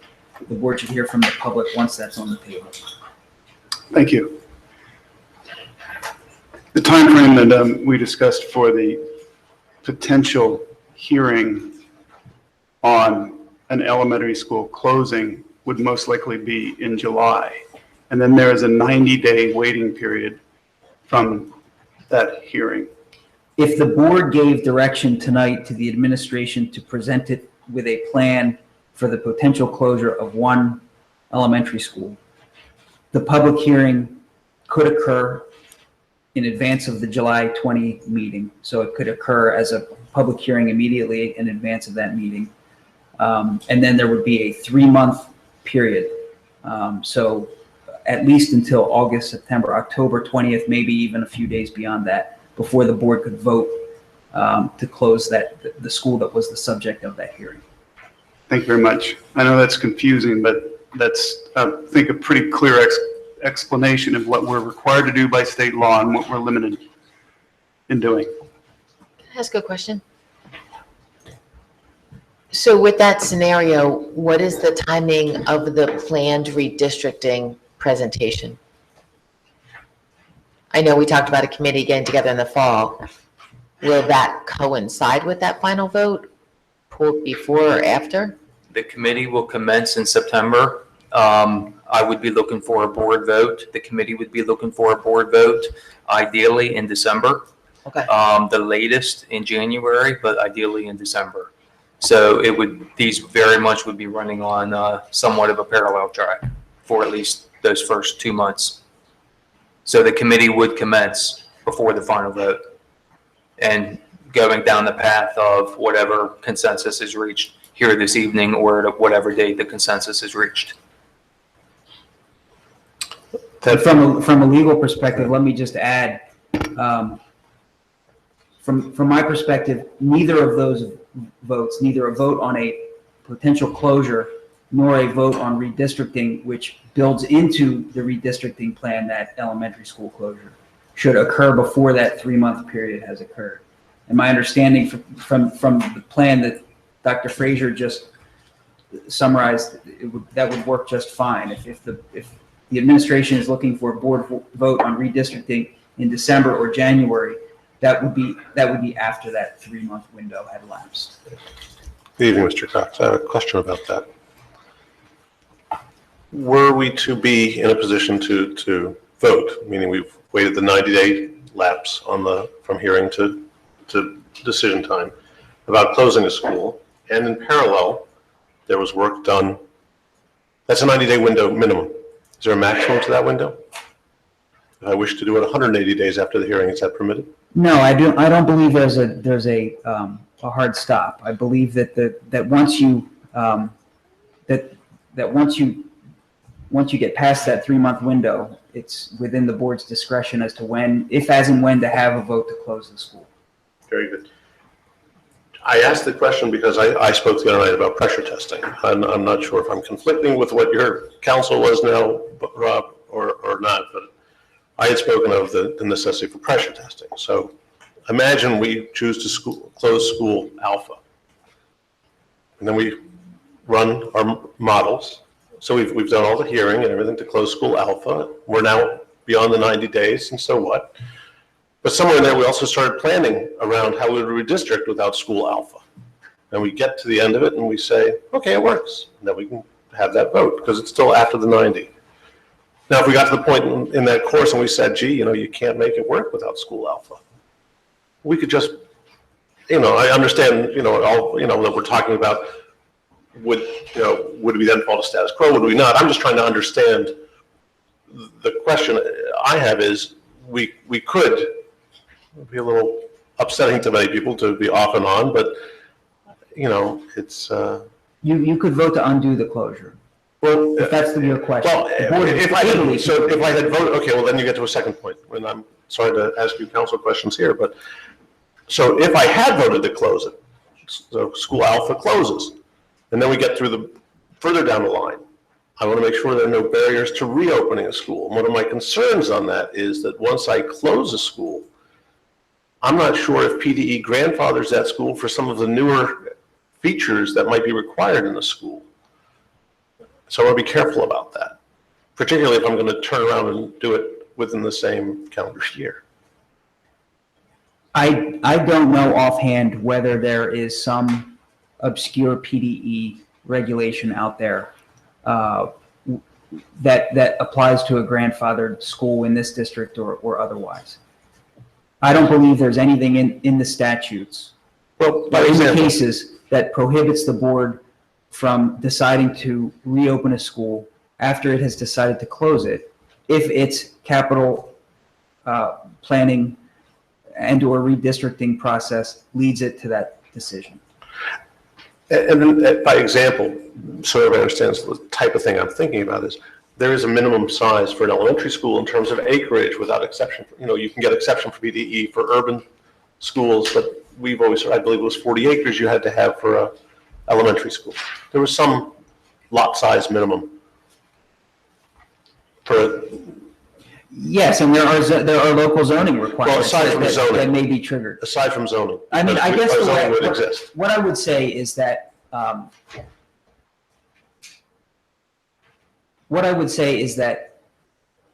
not aware of anything that prohibits the board in the school code or in the statutes from reversing course after it has voted to close a school.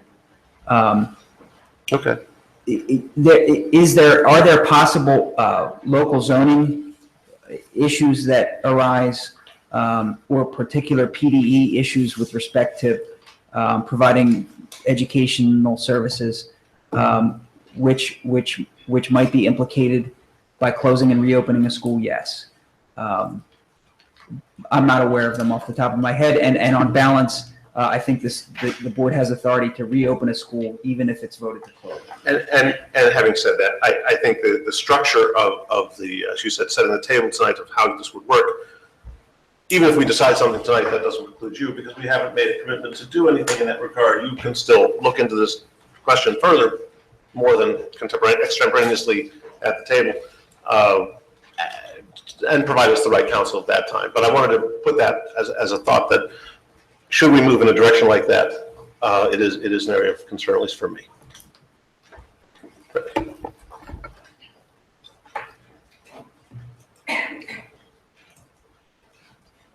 Ms. Thomas. So, this is the night we're supposed to have an opinion. Monday night, we're probably supposed to have an opinion.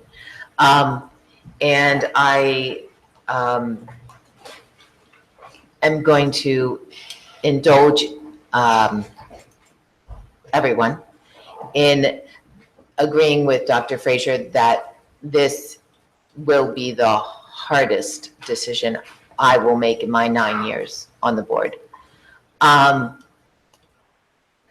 For me, and I have tons of notes from people who wrote to me that I thought I would say a lot of things about, but in an effort of wanting to have a conversation around this board table, I'm going to get to some key things that I want to say, at least right now. And if you know me, I'll probably have more comments later. But in particular, and someone started this list for me and I've added it to it when they wrote an email, but for a long time now, it depends on whose count you use, depending on what year you say capital planning started. For me, it feels like 6 at least of the 9 years I've been on here. We talk more time, more money, and more effort around capital expenditures than we do anything else. And that includes educating kids. The redistricting capital plan has had students distracted for years. The taxpayers have had to have the burden of multi-million-dollar renovations that we have to do, to the exclusion of doing some of the things I believe we should have done academically. 2 years ago, we didn't buy 6th grade reading books. It's my favorite example. They didn't even get presented to us really formally because everything had to get cut. So $1 million savings here or there is important to me because $1 million buys a lot of books. We've raised what we do on summer projects year after year. For those who attend facilities, that's one of my pet, like, there goes 2 million, there goes 2.5, now we're 3. No offense to Doug, because he does a great job telling us what we need to do. We needed, I believe, $5 million worth of work this summer. We didn't approve that, so we're not doing what we need to keep up buildings. That's a concern. We've been talking about declining enrollment. We've spent, I didn't add up the money on 2 different demographers. We formed community committees, engaged citizens in this process. They made recommendations to us. We didn't take the recommendations, at least not adopted and move forward, maybe bits and pieces of it. We've spent year after year after year doing this.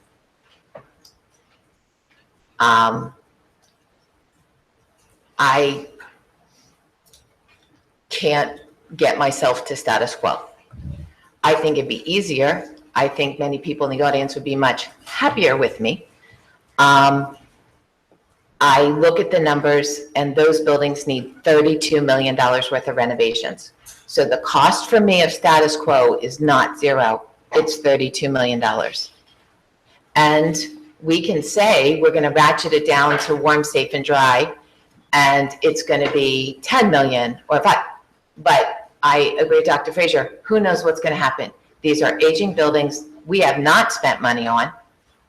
And the summer projects keep going up and up and up. So for me, that takes that option at this point off the table.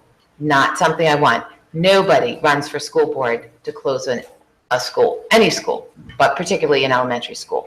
In fact, most of us, including me, came here because, well, not maybe most, I don't know, but many of us from working on a PTO and spending countless hours in their elementary schools. And my kids got redistricted, and so I had the wonderful, as it turns out, opportunity to be in 2 different elementary schools. So it is not without grave heartache.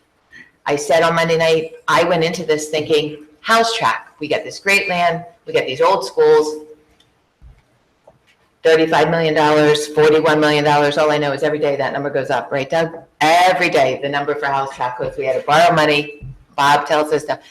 I can't vote to spend $35 million if I can't vote to spend 30.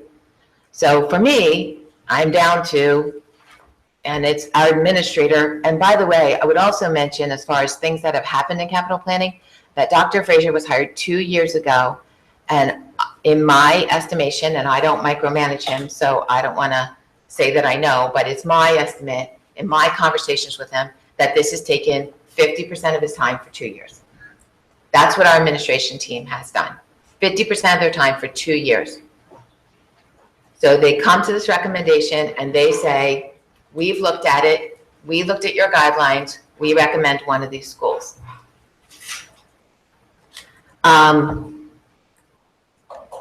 I really was moved by a lot of the public comment in a lot of ways. But one thing that came to a point where I said, I can say I'm over the 50% mark in my decision making on was I don't want to send Richboro Elementary to North. And if that becomes something that I feel strongly about, then really I am down to likely closing Rolling Hills. And I have personal ties to Rolling Hills. I have someone who educated my children and taught in Rolling Hills, came to my house for 10 years. It is not, I know people are going to be angry with me, and you should be because that's your right, but it is not without sleepless nights, countless hours, endless reading, and great heartache that we make these decisions. But that's a $20 million spend, and that is the only money I will vote to spend on that. I won't vote for $20 million and $1 because I want to see money back in academics. And so it's the best I can do trying to evaluate all the information. So I'm still listening to everybody else, but I didn't give my where I was Monday night because unfortunately I'd not had a chance to read all the emails from Monday, and I didn't think that was fair to do that. So I've spent 2 days on pretty much this and what I have to do at work and nothing else. That's where I am. Thank you, Ms. Thomas. Mr. Block. I would echo Wendy's sentiments about how hard this is. I've stated my position previously. It's been something that I've agonized over. It's taken a lot of time away from my day job.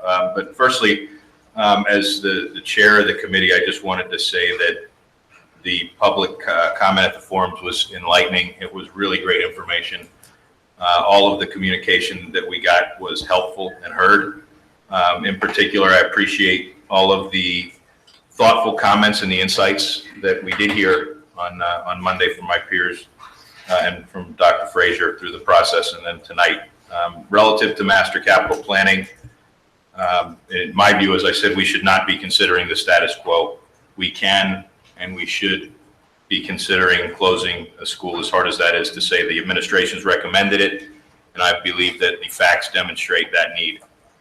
I don't understand why all of a sudden after 4 years there's a call to slow down and rethink. It's what's gotten us here, in my opinion, in the first place, and it's not fair to keep this committee in limbo. In my view, Status quo does not provide for operating efficiencies. It does not follow our guiding principles of a K through 6 format. It provides for redistricting that moves Richboro Elementary School to the north, something that we've all heard is very problematic for that community.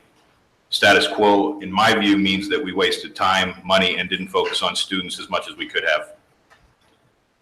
And after all this, people still don't have closure, so we waste more time while we wait. What we should be debating tonight, hopefully, is a school closure. It makes the most sense, as I said, and it's what the administration recommends. We should have that debate about closing Wrightstown Elementary or Rolling Hill and how to do it. Both options, and there's been a lot of great information from the public, in my view, have very similar financial returns and potentially significant impacts on those communities, which makes it especially hard for very different reasons, as have been raised. As I stated on Monday, I believe there must be a fourth school in the north. In my view, it's not fiscally prudent to choose the House tract as an option, and it's not logistically prudent to move Rolling Hills Elementary to the north. And for that reason, I support closing Rolling Hills and consolidating Twining Ford and Elsack in that location, providing for additions and renovation to Wrightstown Elementary to a K-6 format, repurposing the Richboro Middle School to some form of community and athletic center to be determined later. And I would suggest that we maintain the ad hoc capital planning committee to work through that. I think there's a lot of work that needs to be done there, similar to redistricting. It's almost $1 million a year in OpEx savings, and it's fairly similar in impact from a CapEx standpoint. It provides for some similar capacity and efficiency, and it's got a better north-south balance. It does have an impact on walkers. It's got a significant impact across the South Elementary footprint. I recognize that. But I believe from a redistricting standpoint, we have to look at the entire district, elementary and secondary, from a district-wide perspective, and keeping Richboro Elementary in the south is a must-do for me. So I appreciate all the views that I've heard. I look forward to hearing more comment, but for now, that's my opinion. Thank you, Mr. Block. Dr. Foster. Hey, thanks. So I guess the thing I struggle with, we have been at this a long time, and it was alluded to. You know, Mr. Klein left the district. We had to go on a superintendent search. We got a new superintendent.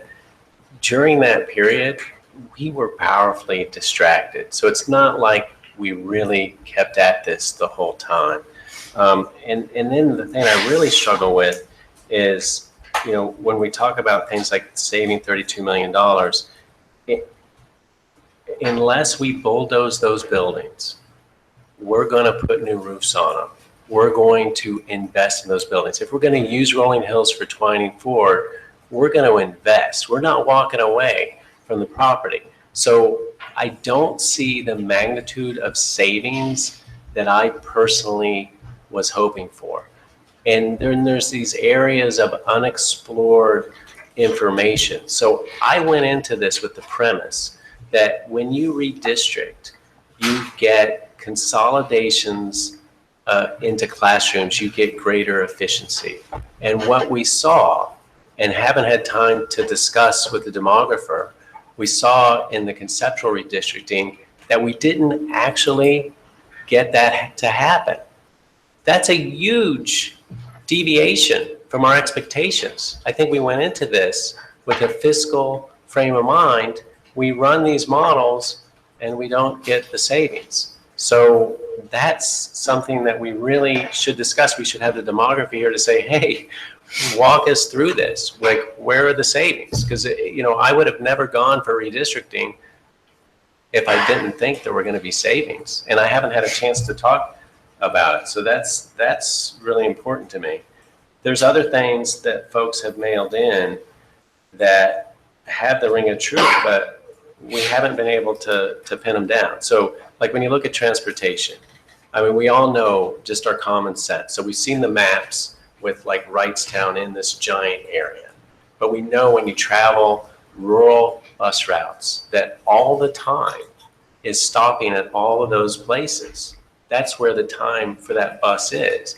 Whereas if you're in a congested population area, the bus stops, like 30 kids get on, and you spend all your time waiting at red lights or behind some car. So they're very different uses of transportation. And so those times, those those things that we talk about, oh, it'll be plus 6 minutes, we'll have these 100 walkers that are now riders, but they're going to be in this dense area traveling to where, we haven't really modeled it out. So, it really feels to me that even though we spent all this time, at the very end, it was rushed. And that's where things always do get rushed. Like one of my hobbies is flying aircraft. And the most important decision you can make is to whether to take off the ground with your passengers. And when you are rushing to beat a weather event, or you see, oh, I got to get there, and maybe I'm a little overweight or this or that, you rush and bad things happen. And that's just the reality with human decision making. You can look at that in famous accidents, like anything from NASA. It's always the same story: hurrying, not having the time to look at your data, and then regretting at your leisure. And so I really worry that we're in that space. And then what's emerged for me that's new in this, we go into this capital planning focused on finances. And what do we hear from the communities? We care about our community schools. Well, we all know the deal. Community schools cost money. If you want community, you got to pay for it. And I never thought that we were willing to pay for it. I heard folks complaining about tax increases year after year after year, and the board being really slow on tax increases year after year after year. And then what do you see tonight? 2.5%. So to me, this is a change. We went through this process. The community talked to us, and they said, we want community schools. And if we went into that, if that was our premise from the beginning, we would have designed the idea of what we were building differently. Because community schools, as centers for the community, have community amenities. They've got the fields. They've got the community spaces, the auditoriums. They've got all this stuff that right now we're still focused on just making classrooms for teaching spaces. It wasn't about community at all. So I don't think that shift towards community schools has really had time to work its process. And then furthermore, the loss of community is a huge story in public education in this area and probably in the entire country. So you can talk to people at Central Bucks. They have field day just like us. Guess what? The parents are not allowed to go to their field day. Not anymore. And that's been true for a while. They used to go. And we have all kinds of things that occurred at Council Rock. You can talk to teachers that were here in the 90s or parents that had kids in the 90s. There were all kinds of engagement with the community that doesn't happen anymore. So community is worth fighting for. And it doesn't matter whether it's participation in churches, synagogues, Boy Scouts, Girl Scouts, the direction has been down. And that's true here. It's true in Central Bucks. So if you want to fight for community, you're going to have to pay for it. Community is going to have to pay for it. If community wants community, community pays. So I say, great. Community says they want community schools, then they're willing to pay for it. So let's talk about it and make it happen. So that's my position. Thank you, Dr. Foster. I'm trying to figure out, I'm just writing down notes. So what does that mean of the choices that the district is looking at? Well, you don't close community schools like Rolling Hills and Wrightstown to, first of all, you don't do it to save money because it doesn't. You keep those open. And it's clear that, yeah, they may be 46, 59 years old, but we've heard that Rolling Hills needs a new roof. Well, you can put that on. We've run buildings here for a long time. You can keep them going. You can put a new boiler in. So while we're doing that, which we were going to do anyway, because we were going to use it for 24. So let's not kid ourselves. We were going to be investing. We we're going to bulldoze Rolling Hills. We were going to invest anyway. Well, instead of putting buses there or whatever, moving trucks and loading docks, you got a playground. Community uses it. So that's what. So yours is the status quo. It's a status quo, and now, hey, folks, let's talk about how we're going to keep these community schools going. And like, what does that look like? Do we use the swing space, whatever it is? And you don't have to answer it, because I'm just trying to understand where people are. One of the thoughts, because it's been bandied about, had to do with Wrightstown and getting it back to K-6. Is that in your status quo, or is that not in the status quo? Why don't we, I prefer that I'm just we. trying to understand. I understand, but I prefer that we go around the table and state our own positions, and then we can have. But I can answer it. Well, you're welcome, Brian. Answer that question, and then let's. If you feel it's good. Yeah, no, I mean, if we're gonna, I mean, honest to goodness, I didn't think that this community really wanted to invest the tax dollars for community schools. So that's the premise I've been operating on for the past few years, and it looks like that may have been wrong. So if the community is willing to invest, that changes everything. Then sure, make Wrightstown a K-6 school. Absolutely, it's a community school. Thank you, Dr. Foster. Okay. Ms. Brooks.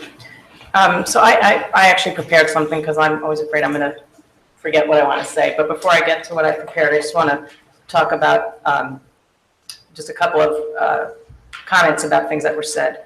First of all, there was a comment at public comment that there are, if we capture certain spaces, that there are 9 available rooms. And I just want to point out that I believe that that comment was based on looking at a different scenario that we're talking about through Close Rolling Hills, because the 9 rooms that are available after we spend $700,000 to capture rooms, that 9-room advantage happens if all 10 schools remain open.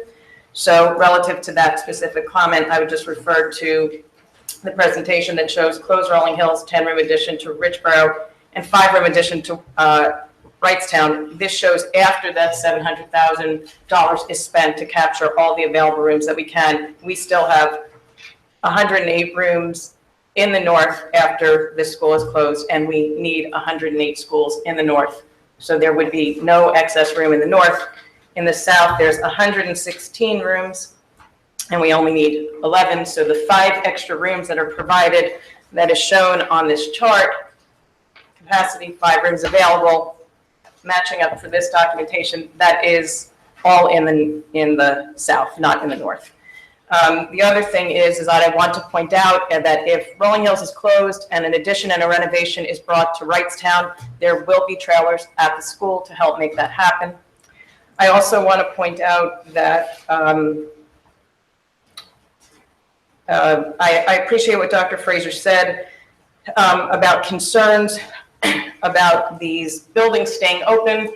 To me, that says, there's 2 things I want to say. One is, if they are in such dire straits, it speaks more to me about the neglect that they have had in the past than what the future holds. And to the point that Dr. Foster made, these buildings are going to be repurposed in all likelihood. There is no cost avoidance. So if we are talking about concerns about a modified status quo, or whatever we're going to call it, and concerns about the financial impact of what that is over the next 5 to 7 years, I do not believe that we can say there is cost avoidance, because the buildings, for whatever purpose they have, will be renovated. So now I will go to my statement. I've been thinking quite a bit since Monday night. The comments and discussion around the board table were enlightening to me in many ways. On Monday, I gave my opinion that it is fiscally irresponsible to approve a capital planning scenario that closes Rolling Hills by putting expensive additions on buildings when the net result will be a classroom shortage. In consideration of declining enrollment, this scenario sets us up to pay $25 million in renovations and additions we might not need. I meet with members of the community a lot and attend many public meetings, not only for capital planning, but for all school district issues. And I know all of us at this table appreciate how these interactions ensure that we are representing the best interests of the people we represent. Lately, no public comment resonates with me more than the one I referenced 3 nights ago. It was made by a parent at the Richboro Elementary Forum. She said, "We are asking the community to buy into these scenarios. without all the information needed to understand them. With the magnitude of change some of these scenarios bring to our district, from paying for the costly additions these require to the massively disruptive redistricting it would take to execute, these changes can only be successful with an earnest effort on our part to secure buy-in from all parts of the community. The impact of the sudden change of direction we took on May 22nd was exacerbated by the fact that the conceptual redistricting maps associated with the new scenarios were not provided to us or the public until June 4th. The new map that conceptualized the closed Rolling Hills model with two building additions would redistrict 1,600 elementary students, with 75% of those students residing in Northampton Township. When nearly 1/3 of our total elementary population has the potential to be part of a possible massive redistricting, it is incumbent upon us to make sure our families know about it so that they can review the information and offer their feedback. In the last week of the school year, one of the busiest times of the year for our families, with sports playoffs, recitals, concerts, and award ceremonies, have we given our community enough time to consider and comment on this information? The Wrightstown, Richboro, and Rolling Hills communities have been following this closely for a long time. But as an example, do we think that the Hillcrest community realizes that in the closed Rolling Hills conceptual redistricting, 70% of their current population would move to a new school? We had a forum at Richboro Elementary because they, more than any other school community, are in the bullseye of a potential secondary redistricting. And I am certain that the board comments that reassure preference for Richboro Elementary to continue to feed to Council Rock South are a relief to many. But is it clear that many current Richboro students will move to Wrightstown anyway if Rolling Hills closes? The 10-room addition on Richboro Elementary is needed to accommodate what could be half of the Rolling Hills population, along with a sizable portion of Holland Elementary, who will also be displaced by the domino effect of a Rolling Hills closing. Richboro Elementary will change from a moderately sized 400-student school to a 700-student school, where nearly 500 of those 700 students would be new to the building when it opened. We have spent so much time talking about the importance of community, but take a step back and look at what we are doing to all of our Council Rock communities with the plan that closes Rolling Hills. If Rolling Hills closes, in addition to the 10 classrooms at Richboro that would need to be filled, at a minimum, new students must also fill at least 9 classrooms with students in the north. 4 from rooms that we will capture at Saul Finestone, and 5 from the addition proposed at Wrightstown. Those new students must come from Northampton. Are the families from Welch aware that in the conceptual redistricting model, some of their students could move to Wrightstown and therefore be put on track to go to Council Rock North? I want to say that when we started this process, we did not say, we have a capital planning process that we're going to go through, and at the end, we're going to close a school. We did not say that. When we started capital planning, we said we would go through this process to see if we could close a school. So the suggestion that we are here now and considering closing a, like, there's some concern, like if we don't close a school, what would that look like, or how can we do this? That is in complete contrast to how we started this. We said we'd go through and examine the data. I had hoped by the time we came to a vote, we would not be a divided board or a divided community. I had hoped earlier in the process that the analysis of our data would present clearer choices to us, that the data would be so compelling, there would be more obvious paths to consider for moving forward. Up until May 22nd, as a board, we were aligned that we would analyze whether the district would be able to close a school without the need for costly building additions. The data indicates that's not possible. If we had solid data to explain why a school closure is in the best interests of the long-term Council Rock capital plan for taxpayers and students, I believe we could have communicated a message to gain support in the community, even if it included massive redistricting. We have failed to make a clear case. On Monday, entirely new perspectives on other issues were shared here for the first time. And these comments are probably the most egregious example of the criticism that I myself say about this process. In our deliberations on Monday, I heard one board member say, "Our geography is a challenge because our schools are in the wrong places." One board member said, "I feel strongly that there needs to be 4 schools in the north." Another board member said closing Wrightstown would leave a township without a school. Another board member asked us to look at a map and see what a hole there would be if Wrightstown was not there. These are great comments, and that reflects potential guiding principles for decision-making. But their proper place is at the beginning of the process, where we say what we want to achieve. By failing to discuss the importance of community and community schools in decision-making, and instead only emphasizing cost-cutting and efficiency, false impressions were given to 2 school communities. To the Wrightstown community, who feared that some members of this board would close their school, they worried needlessly, because at least for those 4 board members, those guiding principles meant that they were inclined to preserve Wrightstown regardless of the data on savings or efficiency. And to the Rolling Hills community, who thought we were playing by one set of rules that included no additions, no delays, no splits, they were always feeling cautiously hopeful that they would remain open because the data clearly shows that there's not enough capacity to allow their school to close, their school is more efficient, and there is more money to be saved by closing Wrightstown. Let's take an objective look at some of the numbers on this grid, which has been a centerpiece of our meetings and the community forums in the last few weeks. Now, I had expressed some concern, problems with this grid because, in my opinion, some of the items and how they are coded are subjective value judgments, not actually based on actual data, where you can evaluate one column to the next with an actual color that means something. So I want to look just at numbers, which are not subjective, okay? So let's just look at this. We have a line here. Which scenario saves the most money? Close Wrightstown. Costs for renovations and additions. Same for all schools, and as I've said before, there's no cost avoidance in renovations because we will likely repurpose any closed school, and renovation, like things like roofs or HVAC systems, boilers, whatever, will be needed regardless. Building efficiency.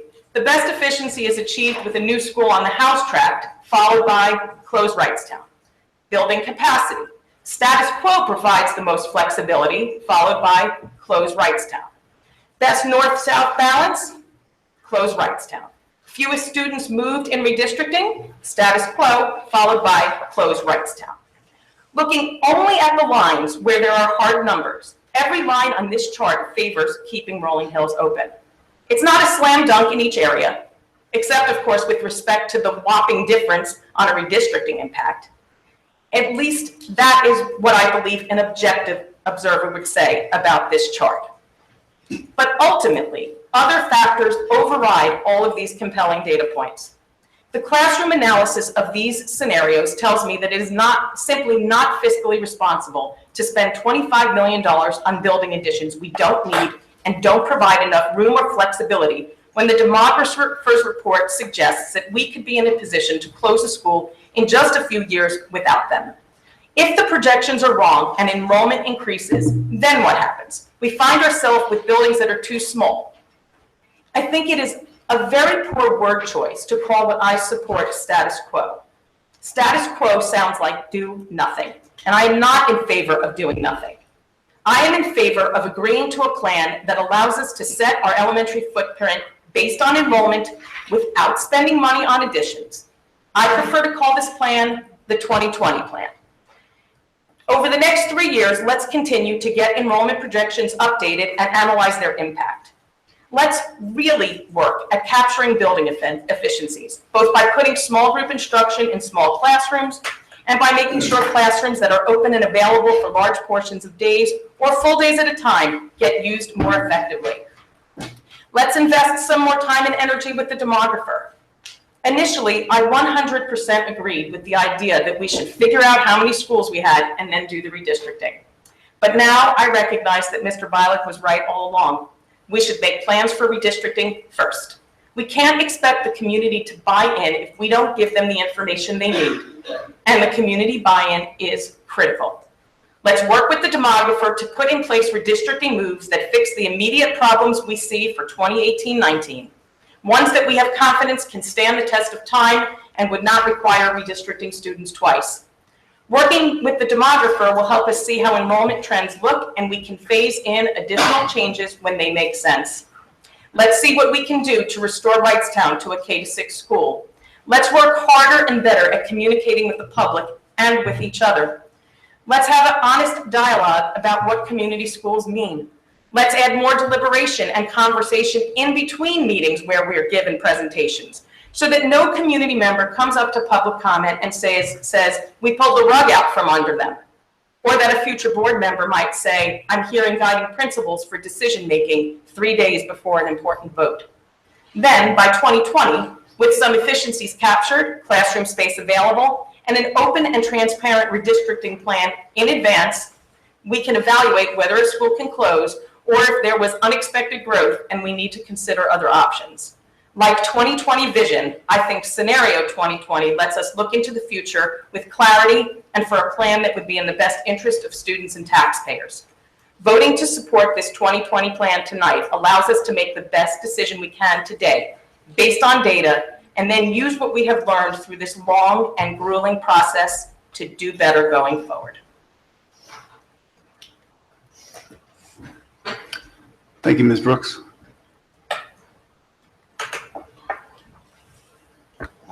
I'll talk.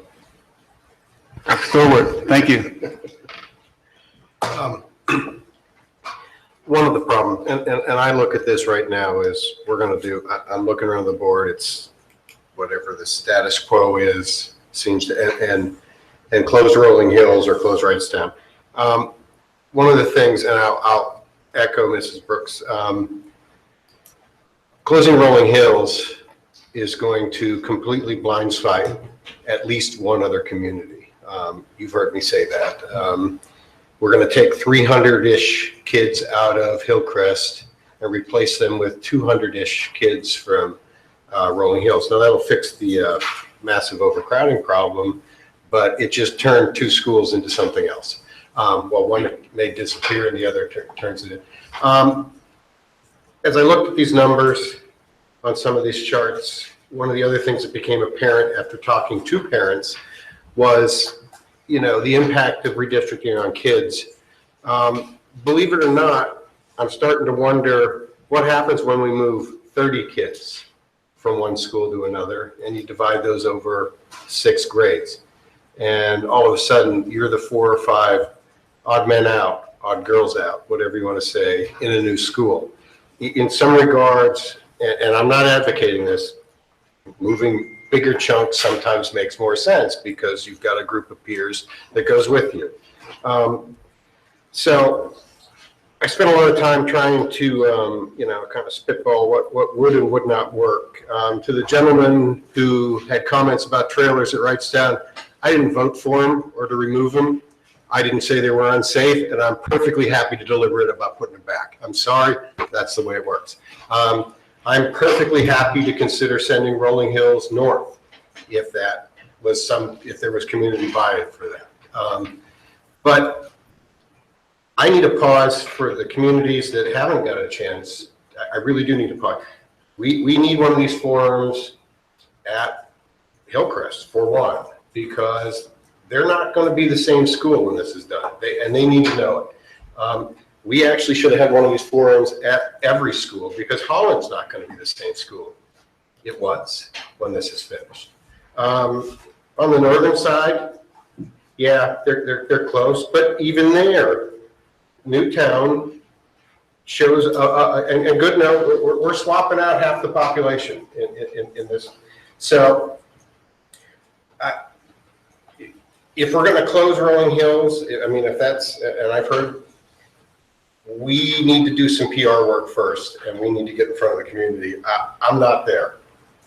I do not like the fact or the thought of status quo for multiple years, but and at the pace we go, and it's now summertime, we're a year out, in my mind, before we can tell all these communities what's going to happen to them. And it's going to take us some time to put the redistricting scenarios together with actual numbers and streets and whatnot. I'm a huge proponent of the redistricting. You know, at the beginning becomes a math problem once you know where the schools are and where the kids are. And then someone has to, your committees will put humanity back into that math problem by laying out the streets and the children and all that, you know. So we can't base it just on math, but we can get partway there with it. And now we're talking about, even if you look at 3 of these scenarios, we could conceivably do much more than a conceptual redistricting. We could actually lay it out and see what it looks like for 1 or 2 or 3 of these, and then sell it to the community. So I'd love to see some efficiencies. I got Doug's numbers today for repurposing. We're going to spend a fortune, and we've already idled 1 building where we've got to spend a fortune. So I'm not ready to close a school at this time. So I hate to say it because I don't like status quo for 3 years. I think that's wrong. But I think we need another year to figure this out. Or at least spend some time in the communities that are really impacted by this and don't even know it. So, and maybe spend some time, you know, I looked at these and thought, what if it was my kid on some of these? And while I've raised some very resilient kids and they could take it, when you're only moving 15 kids or 14 kids, and I know it's conceptual, Dr. Fraser, I'm not calling, you know, that's a big deal. I mean, these are kids, and you're only moving a small group through there, 2s, 3s per grade. So I certainly don't need to be reminded that they're kids. And please don't take offense. Okay. I seriously, but me of all people, it is winding through my head. So I'm status quo. Fair enough. Long enough to. Let me say this, and I've said this to some of the board from the very, very beginning of this process, that redistricting would be harder than the master capital planning work. And some of you looked at me like I had 3 heads when I said that. I think you're starting to see it now. Redistricting is extremely, extremely difficult work. When it hasn't been done for 17 years or so in a district of our size, then it is exponentially even more difficult. So here we are. These are the realities that we face, and we're going to face them. So we have been coming head on into this process for months now around school consolidation and all the complexities of that process. We haven't even begun in earnest the redistricting process yet. And yet here we are getting all mixed up in saying, well, how can you ask me to buy into something that I don't even know fully about when we haven't even commenced that redistricting process yet, or, you know, done a school forum in every single school when we haven't even commenced the committee yet. This is just the reality of this sort of a process. It's a difficult process. It's a messy process. It's a hard process. It's an emotional process, and it's not going to be an easy fall for us. It's not going to be an easy early winter for us. We have to know that now. So if we haven't known that, now we know it. Buckle up tight, because it's the way redistricting goes. And you know, the more we can grandfather, I'll be the first to say it, the more we can grandfather, then the smoother the process goes. So I am all for grandfathering our high school students, all for it. This administration will be all for grandfathering our high school students, without a doubt, without an exception. We can talk about middle school students, do the analysis with starting out our 2 new middle schools. You know, we can relegate it just to middle school, especially if we can relegate it to elementary school. It becomes an easier process, but there's nothing ever easy about redistricting, ever. And we're coming we're coming head first up against that now, for better or worse. One last point, because I frankly, I in no way was insinuating you did any of that. And so let me publicly state that. I'm thinking out loud, and it was, so, and you know that, I hope. So, okay.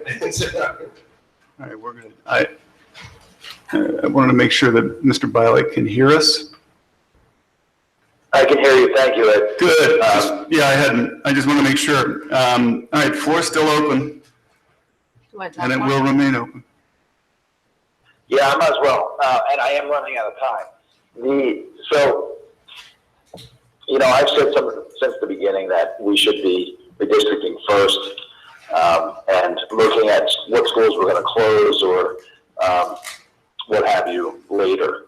So, nothing has changed from my point of view. I hope, though, that we've really learned something from this process, because I hope that we can do the redistricting portion better and maybe involve our community a little bit better and give enough lead time for decisions to be made. I'm obviously advocating for the modified status quo, or whatever we want to call it. The 2020 plan is fine. Here's my concerns. And Dr. Frazier, we talked about this earlier, and I understand the discussing, well, what if a boiler breaks? And that's a very real concern. But as I said the other night, and some other people said tonight, I couldn't really hear Bill, but I think Denise mentioned it.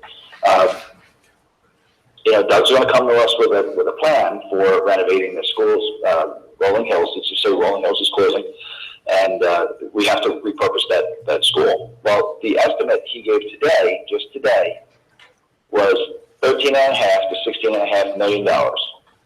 So we have to add that on, because that school is not just going to sit there; it's going to be repurposed for something. So that's $13.5 to $16.5 million.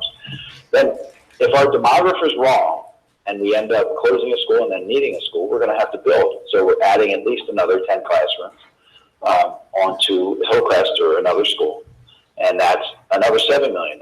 So if we're wrong in this, that's another $7 million. So I don't see the guaranteed savings. This is what's clear about what we're going to save, and how it's going to be an effective move to close this school now, to close a school now. I've said to many of you that closing Rolling Hills isn't my pain point in this. It's being very hasty about this. Now, I know there's been a lot of lead time, and I know that we've discussed a lot of options along the way, but there are constantly new options coming up that maybe we should have scraped out better, but we didn't. So the 2020 plan, or modified status quo, gives us time to work through the redistricting process. As I said, in a staged process, I think is better. And then we'll clearly see what the outcome is going to be, and we can move on it from then. So not much has changed for me, except I had some really hard, big numbers that came in today, $13.5 to $16.5 million to repurpose Rolling Hills. They're big numbers to me. So they're my thoughts. Can you hear me okay? Yes, we can hear you actually really well. Okay. Sorry you can't hear us as well. Yeah, I can hear you. Did you hear Bill? Yes. Okay, good. I heard that, yes. Yes, he spoke right into the mic. So, okay. So if we can pause, go down this status quo, modified status quo, if we can pause, give us a chance to evaluate these things, run through the redistricting, I think that's the way to go. That's all I have. Thank you, Mr. I think Bialik. we'll go pretty quickly. Thank you. I'll play. You want to go?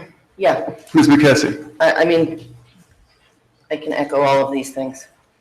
And I can certainly imagine, as I was listening to those of you talk about the challenges and how difficult these decisions are, I can also imagine that these two schools that are impacted probably don't really care that much about our pain and suffering.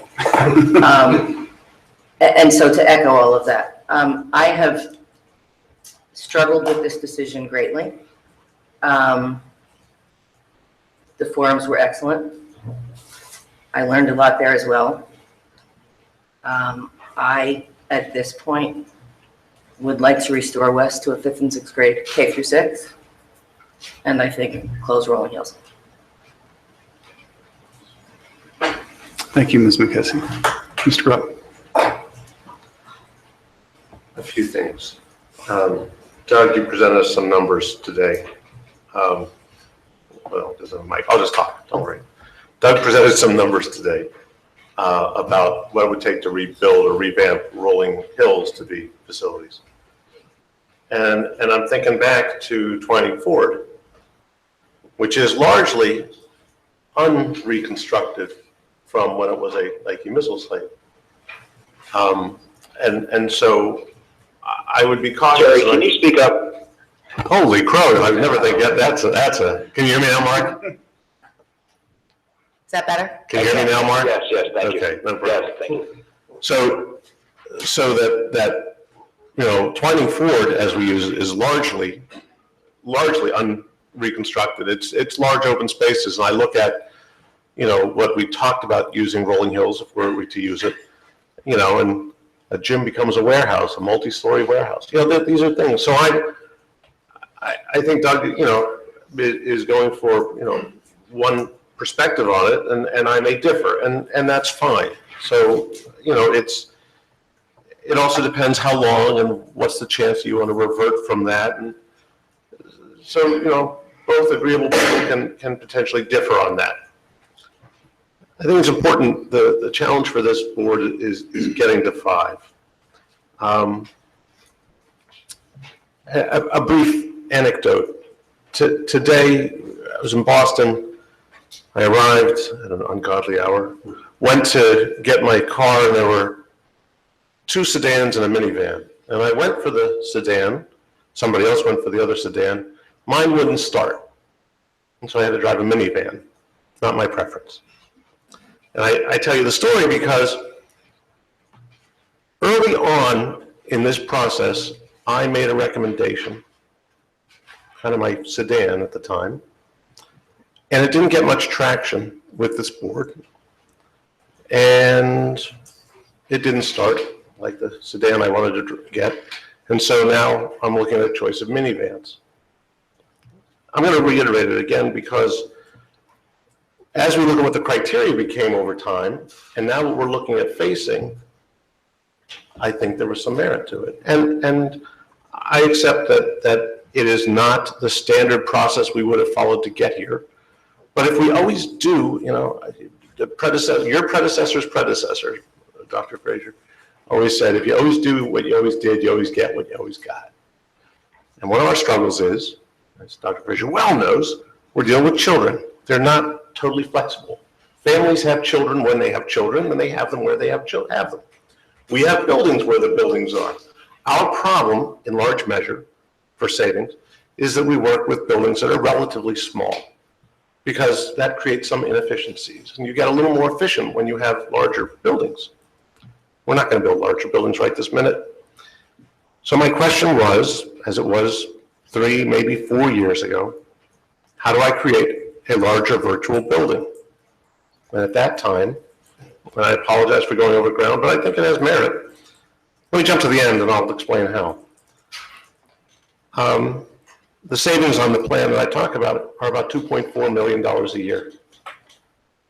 The savings, the virtue of the plan that I will talk about maintains community schools. It keeps the schools in the community.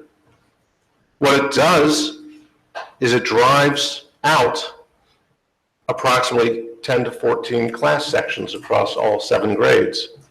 And in doing that, we get actual cost savings. I would think that $2.4 million spread across $30 million as debt service on $30 million of construction, it'll cover it. That 2.4 would easily cover that. What I'm talking about was, and I say it again, if we paired most of our schools one to the next, that we would, by example, it's not the pairing that necessarily has to happen, but if you paired Rolling Hills and Hillcrest, and you paired Salt Fine Stone and Wrightstown, and you said within those two buildings, they are a building. They are a virtual building. And they covered grades K through 6 between those two buildings. One building will be K through 3, the other building will be 4 to 6. But I don't care where it splits. One building can be K to 4, and the other one 5 and 6. One can be K to 2, and the other one 3 through 6. I don't care. And part of that, I don't care, please don't take that flippantly, but it doesn't matter to me, is because that's what gives us the flexibility. With this greater number of children, we don't cut class size as often. We're less likely to have class sizes of 17 because we were 1 over. We're more likely to have class sizes which are still within our limits, but closer to our limits and not splitting. What it also means is when you get too many children for one school, because your K through 3 was a little tight, you have that flexibility to find it in the other building. On math, Dr. Thorwart often says, it's a math problem, and then he tempers that with, then you have to add carbon to it, which is the human beings we deal with. And then you realize math isn't so simple anymore. Yeah, so it's a math, on a mathematical perspective, this works, but we chose not to go with it. Because what that would allow me to do is, to Dr. Foster, I'm going to say doctor tonight, to Dr. Foster's point, community schools. It would be community schools. They'd just be a little larger community. That community would be a little larger. To the people who like to walk, yeah, you can walk because there'd still be a school there. The other school would be a little further away. It's not a perfect plan for everybody, but nothing is. So where does that bring me? So I wanted to put that forward because I honestly think that we kind of chucked that, went for something which I don't know that the board thought it would be an easier lift or a more direct path. But we found it's difficult, and we were cautioned just now, and I believe he's 110% right, which was the journey we've just taken is just to get to base camp, the mountains ahead of us. You know, this is just base camp, guys. The mountain exists. And let me remind everybody, the goal of the mountain is not to get to the summit. Getting to the summit means you didn't do a good job if you don't come down alive. So that's the goal. So for me, what does this all come down to? I have to ask a question. There was a comment made before that until May 22nd, we were all aligned. I don't know where that comment came from because in truth, I don't know that all segments of all portions of this board have communicated to each other in small group sub-quorum. So to say that we were all aligned, I really don't like to have other people speak for me. I don't know, nobody ever checked with me what we were aligned about or for. So I just want to be, maybe I was the one of 9 that wasn't aligned or didn't know I was aligned, but I wasn't checked. We'll look at some quick notes here before I go on to the topic. Getting to 5.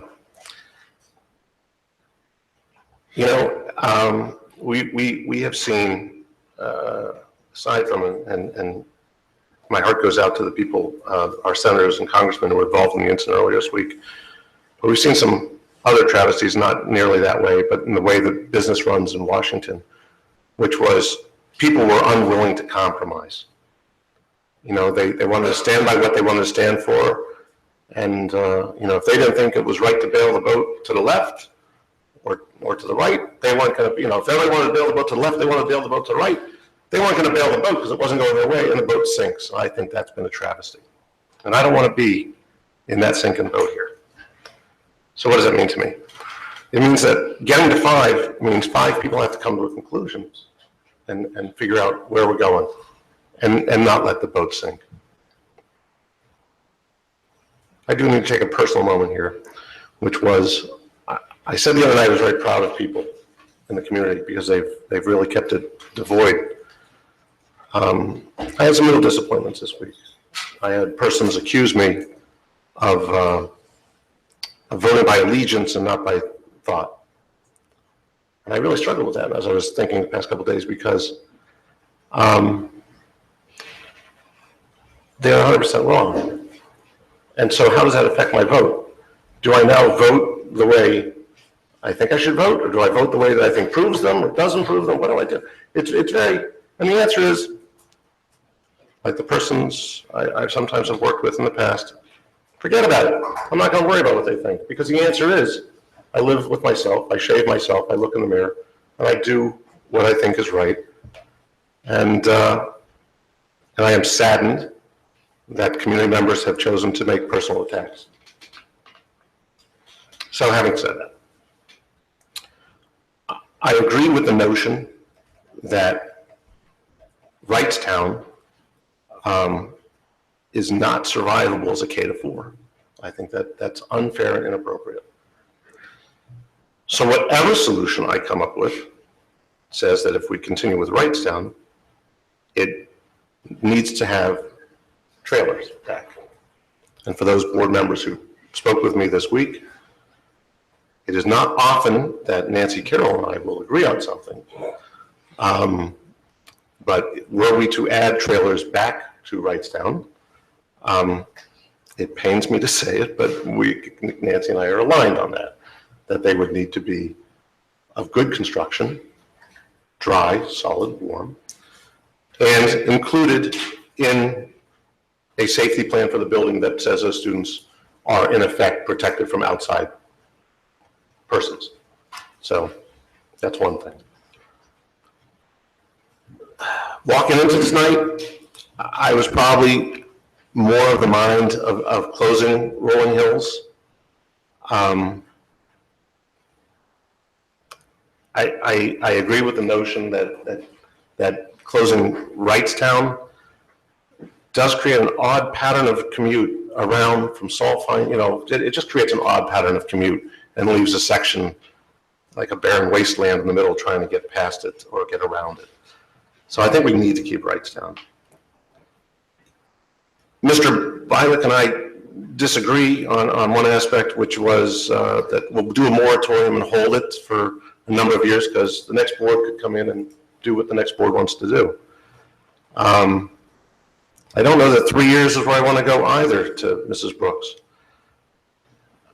But for right now, right now,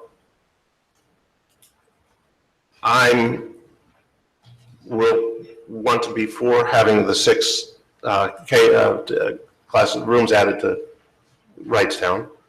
And it's not just 5, it's 5 and a restroom trailer. I know that sounds kind of minor, but if we're doing it, I want the kids to have a restroom without having to run in and out of whatever that is.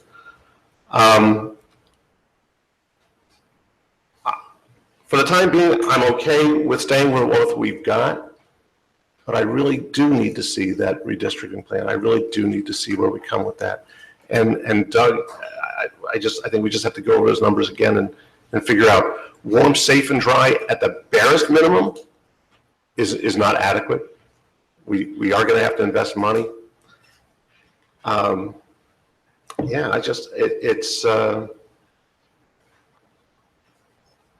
Okay, so I pushed you at the end to say, clearly, what did you say? So I'll say the same thing. So at this point, I want K-6 back in Wrightstown. We're doing that build from my perspective. And I do want to get the buildings safe, dry. And this probably means that I'm going to wind up needing to want to use Richboro Middle, although it's not our issue tonight, more for that administrative center, Twining Ford replacement LSAC. As our plans calls for, that's what we're going to, if it goes forward, that's what we would wind up proposing. But develop plans that are a little more concrete around that and really flesh it out, hard numbers, not that the numbers aren't hard, but really come to a number that becomes a budgetary number. That's the best I can do for you at this point. Is that clear? Does that make it clear? You and I don't know either, but I can understand. Right. That's where I am. Thank you, Mr. Grubb. That leaves it to me. I think I very clearly stated my position on Monday night, that I felt we need to close an elementary school because of declining enrollment and the financial factors that are involved. I listened closely to what everybody had to say at the 3 public forums we had last week. The meeting we had Monday night, I attended and participated in most of the master capital planning meetings. And I had many, far more conversations with individual board members over the past few months about this issue than I ever imagined. And I read more emails over the past few days than I expected. And I tried to respond to all, mostly just to tell the writers that their message was received. And I think most of the board read those messages. And I think, to our credit, we have made a serious effort at getting this right. As I said Monday night, you can't let the perfect be the enemy of the good. It's been a lot of years that this has been going on. Ms. Thomas pointed out the amount of time and effort that the administration has put into this effort, particularly Dr. Fraser. And I think we're at a decision point.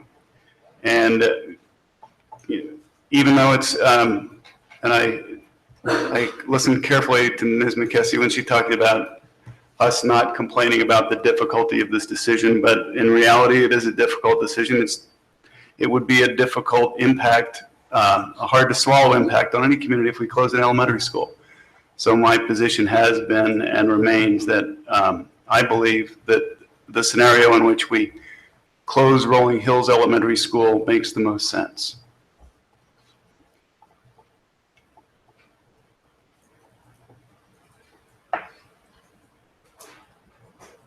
Do we have further comment? All right, I'm going to call a 5-minute recess.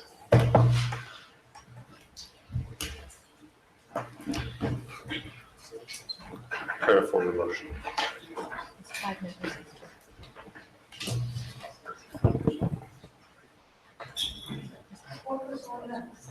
Hey, excuse me, why are we calling a recess?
some point.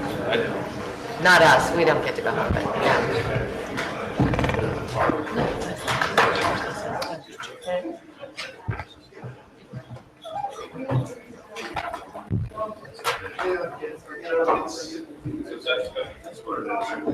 Again, thank you for your patience, ladies and gentlemen. It's the role of the board to continue discussing the issue and see if we can't make a little bit more progress toward a consensus. And I'll open the floor for discussion. Can I go? Please. So, in some sense of status quo, it seems like there's 5 people. So, I don't know, maybe I'm not counting correctly or understanding everybody, but I do think there's a difference in what people want in status quo.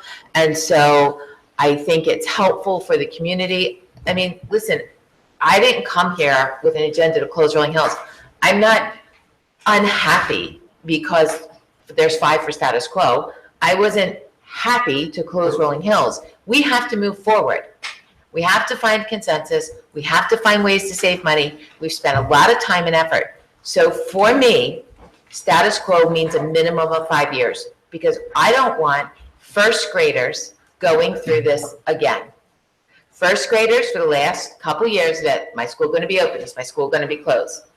So for me, and I didn't say status quo to begin with, so I get it. I'm a late comer to trying to compromise, but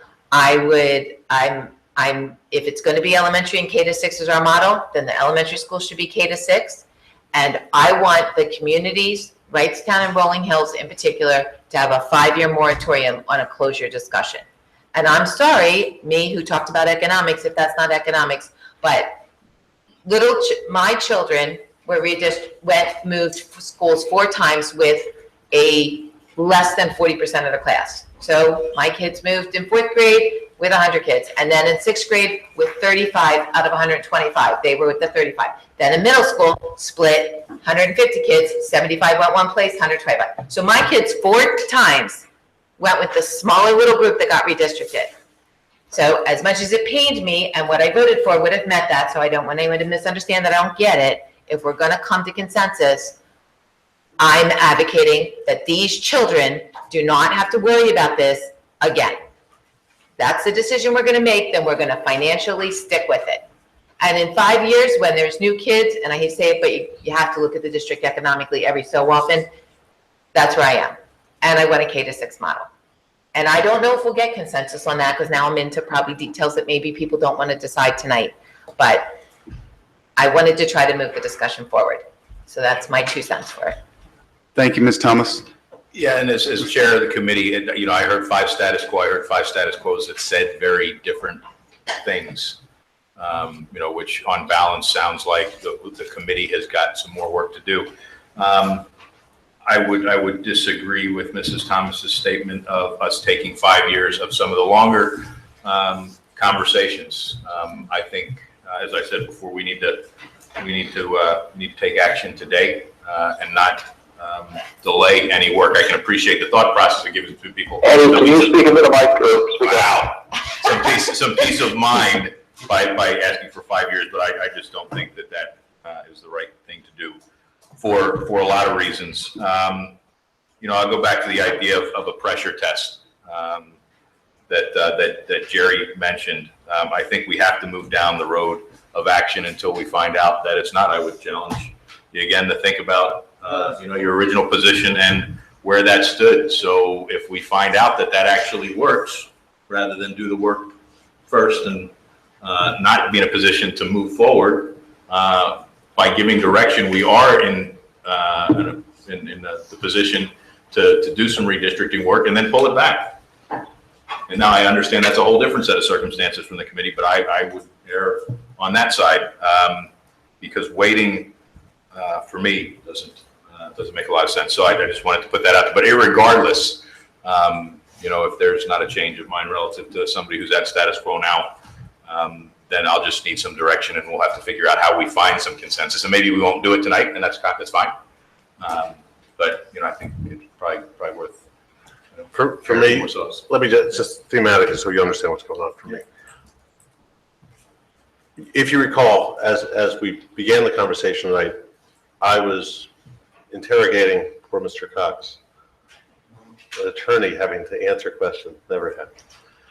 And the nature of my question was really, as you probably surmised, was really trying to figure out if we did something and we found out we couldn't make it work, could we back up from it?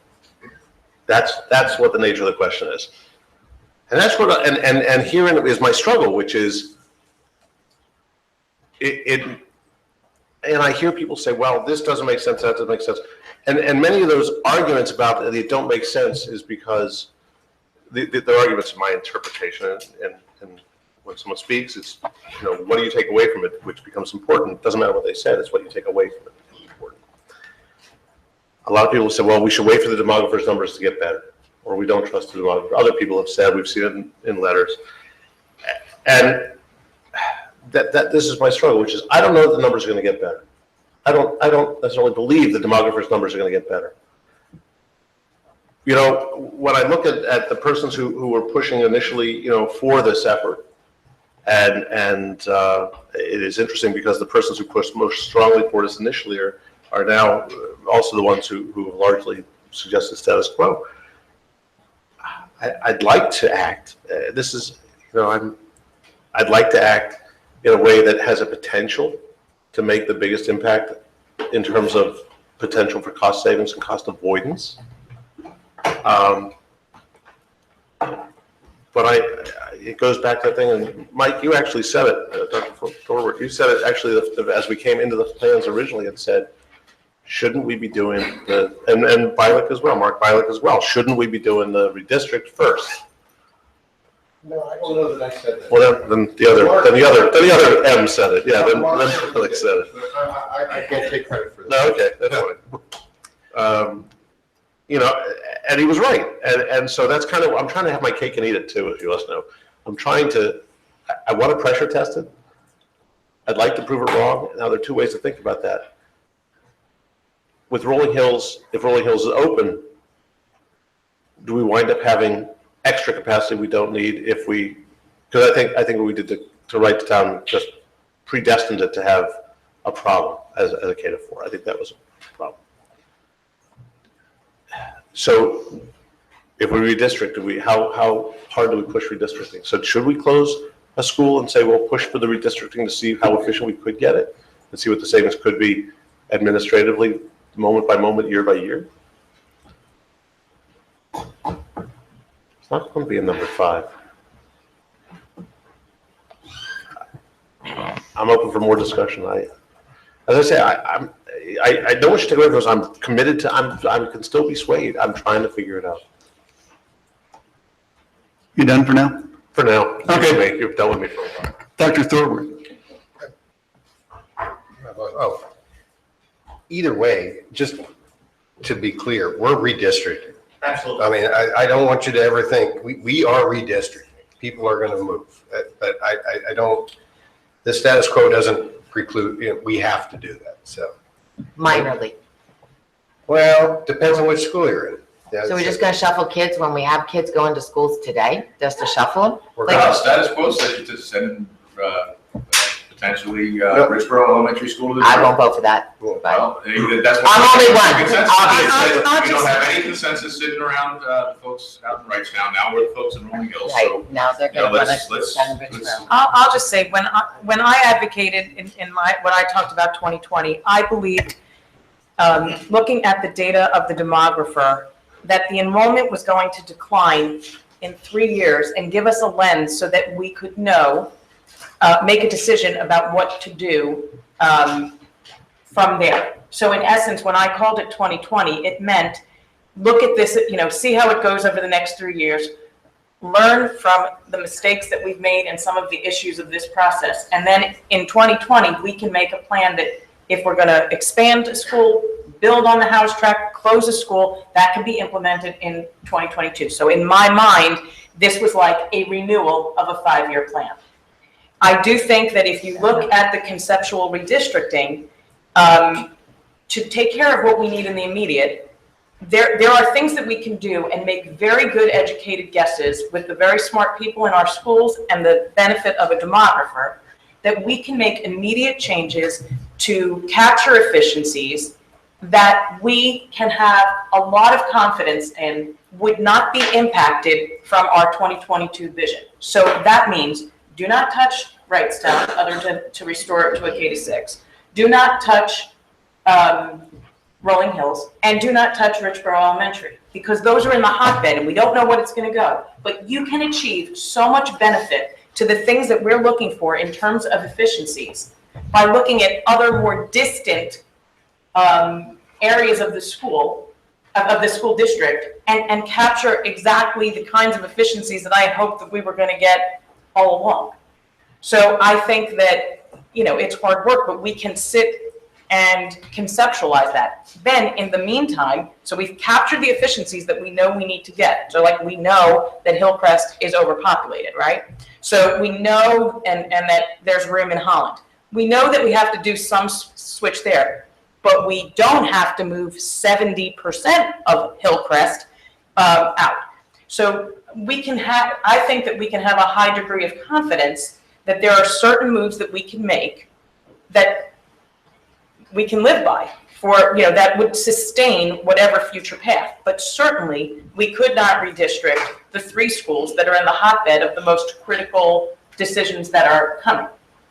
Well, they just said move Richboro to north. That's a major redistricting. No, that's what that grid said. That's 3 members of the board just said it. So well, I'm just saying I don't agree with that. That's 5 wins, right? Saying. 5 wins here, so 5 votes. It's the way that goes.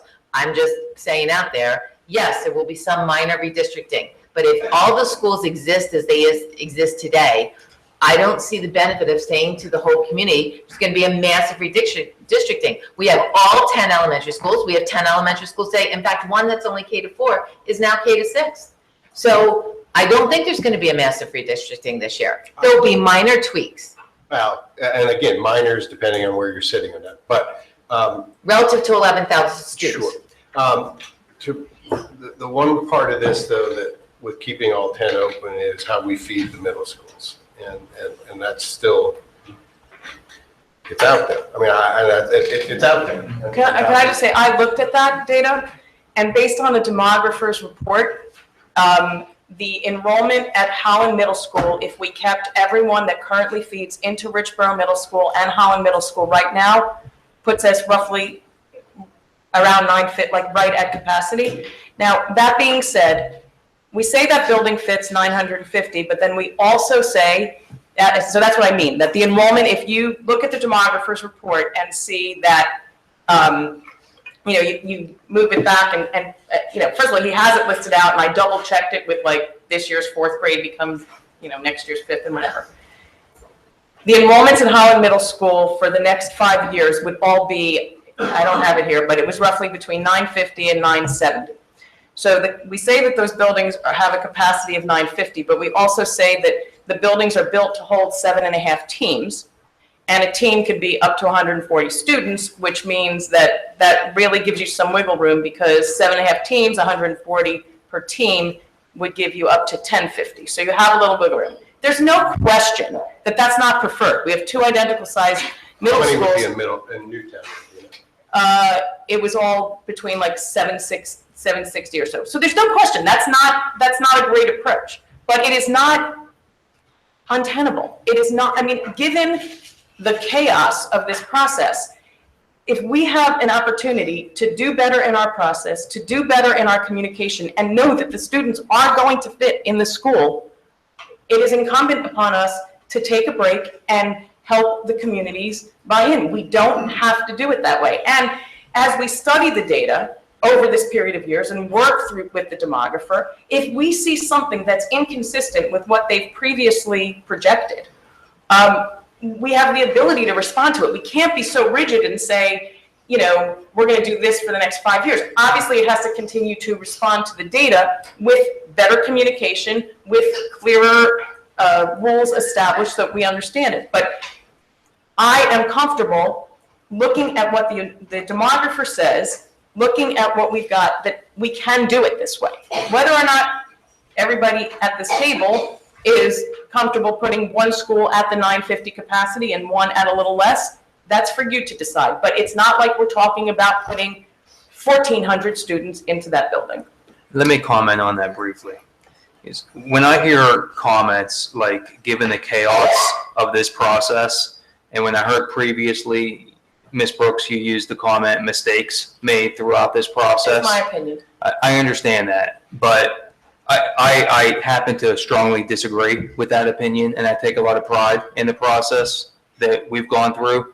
And speaking of the May 22nd meeting, which you've spoken to at the last meeting and again this evening, we had data that wasn't available until leading up to that May 22nd meeting. So that's why. I understand that. That's why the information came up. Let me And finish, please. So talking about the 2 points that you're speaking of, the board had already decided, and these were the principles upon which I had been operating under, my cabinet team has been operating under, and the demographer has been operating under, one of which was 50-50, as close as possible to 50-50. So now we're having this conversation, well, do we want it, do we not want it? Okay, that's fine for us to sit here tonight on June 15th and have that conversation and retract time and revise history in that sense. But all this time, we've been operating on the assumptions. I have the status quo conceptual redistricting model up here. And yes, it calls for, as Mr. Block said, for some students to go from Richboro up north. And that's because we said as a board that we wanted 50-50. Another piece of why it calls for 13.9% of students to be redistricted is because we previously said as a board that we want islands to be eradicated in the school district, the Holland Island as well as the Goodnoe Island. That's something that we said as a board months and months ago. So again, we can go back and we can revise that history as well. We can strike through that. We're not bound to any of that at this point.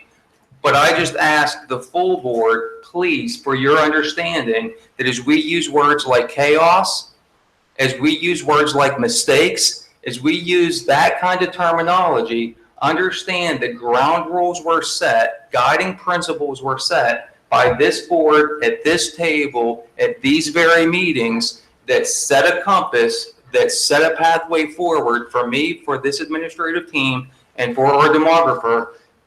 And that's the pathway that we followed. So I just ask, please, for that level of understanding. Thank you. Okay, I'd just like to say, I'm speaking for myself, and I do apologize if my word choices were insulting to you. Quite frankly, the board failed you, because we did not, in retrospect, the process was not deliberative enough along the way. And so we ended up in a place where you were the victim and the person who is getting some of this criticism. But it is unfortunate. I feel terrible that as a board member, I was a contributing part of putting you there. Of course, there's a problem with the redistricting concept that comes out on June 4th. I'm sure Mr. Sundell put it together as fast as he could. But the reality is, even though we did what we had to do, you had to provide that conceptual redistricting to a brand new plan so that we could comment on it. The reality is, I think it is a mistake to think that the community can respond to that in a week's time. I think it is unfortunate that I was put in the situation of having to analyze this, because I need to be able to answer community questions and defend my position.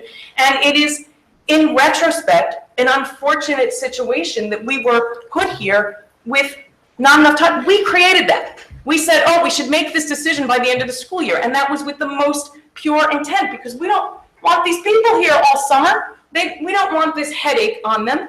I own as much of the errors of that process as anything.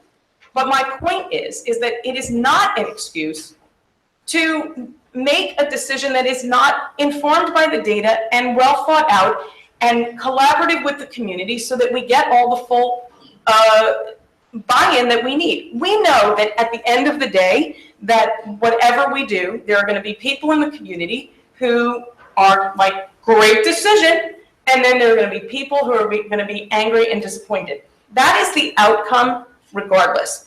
But what I struggle with is having to talk to community members and say, what were you doing? how, I couldn't get to your meetings. I don't know what about this. How come we're talking about like a township needs a school and I never heard that before? How come, these decisions are like, I don't know how to defend that. And so I've always said that whatever I vote, at the end of the day, if someone asks me, why did you do that? I have to, in every part of me, be able to defend it. There's certain parts of this process, I'm sorry to say, that in retrospect is hard to defend, but it's a lesson learned. So let's make a good decision tonight and learn from what may not have been as successful leading up to this point, and we can do better. Dr. Foster. So we're talking about the work that we think should happen or the actions we think should take place in the near future, right? As part of this. Oh, we're talking whatever you want to talk about. Okay, but that was my understanding, that status quo to everybody meant something different. So Yes. what does it mean to me? And so really, the big news for me, as I said earlier, is that we decided, at least I think we've decided, that we want community schools. So that's a huge change in the process. And if you're going to have community schools, then you, of course, double down on the redistricting work with that in mind. So that's already been said, that you've got these inequities in Hillcrest and Holland, and we're going to have to redistrict as part of the middle school. So all that work has to be done, but it has to be done highly resourced with a lot of back and forth. And I personally wouldn't care how much we spend.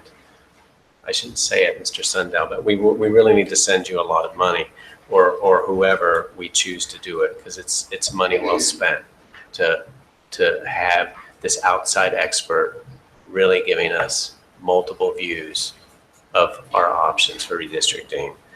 And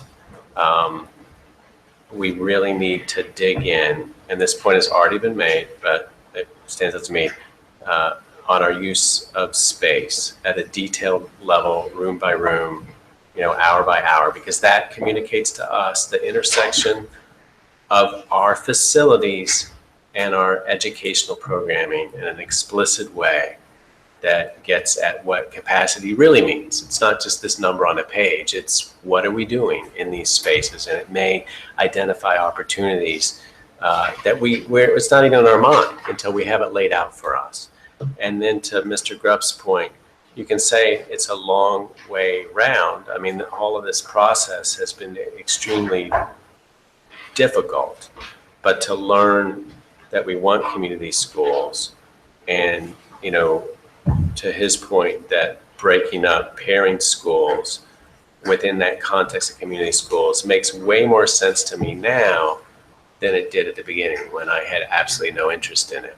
So that's a big change. And then just to throw out something completely random, because I cannot remember what its capacity is, but if we're going to keep community schools like Rolling Hills, and we have this Richboro Middle School, honestly, I don't know from a facilities perspective, from Mr. Taylor's perspective, which one is in the worst shape or takes the most, and can you actually envision having an elementary school in Richboro Middle School? I mean, we've talked about its use as swing space, but I mean, that's the ultimate swing space. Hey, you're an elementary school, and but that would be part of that community school focus. So that's all that I have to say.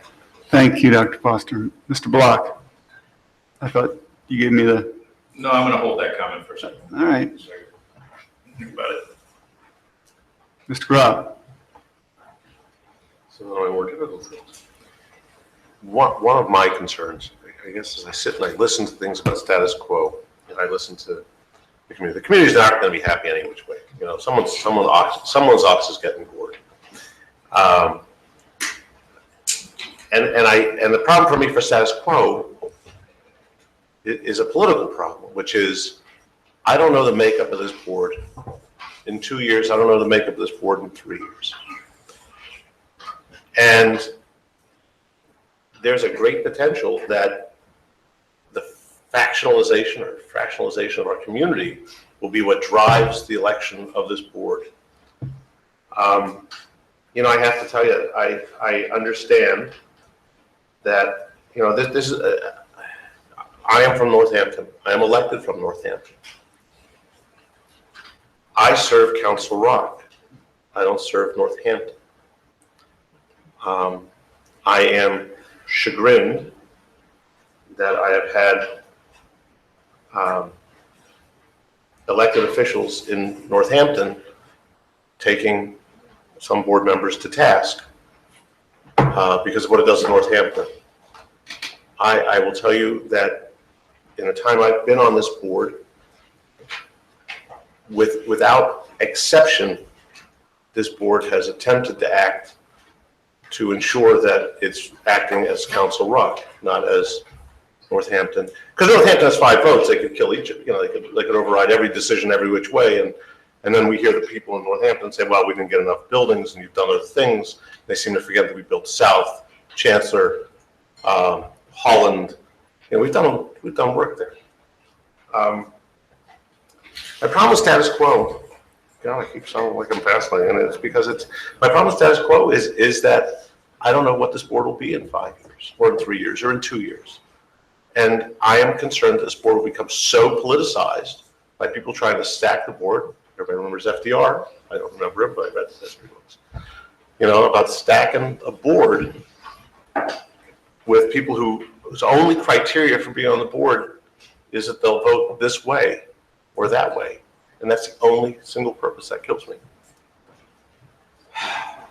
So it comes down to, again, we don't know what status quo is. If status quo just means not fixing things like what Wrightstown is, I don't see Wrightstown being in a position to close. Sorry, Mark, I forgot. Is it Mark still on? No, Mark Oh. had to go. Sorry. Okay, no problem. Sorry.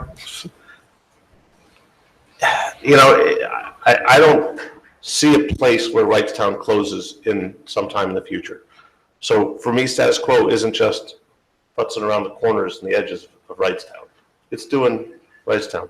By the way, just so we're clear, someone had objected to the fact that there was a consideration about Wrightstown would not get a gym.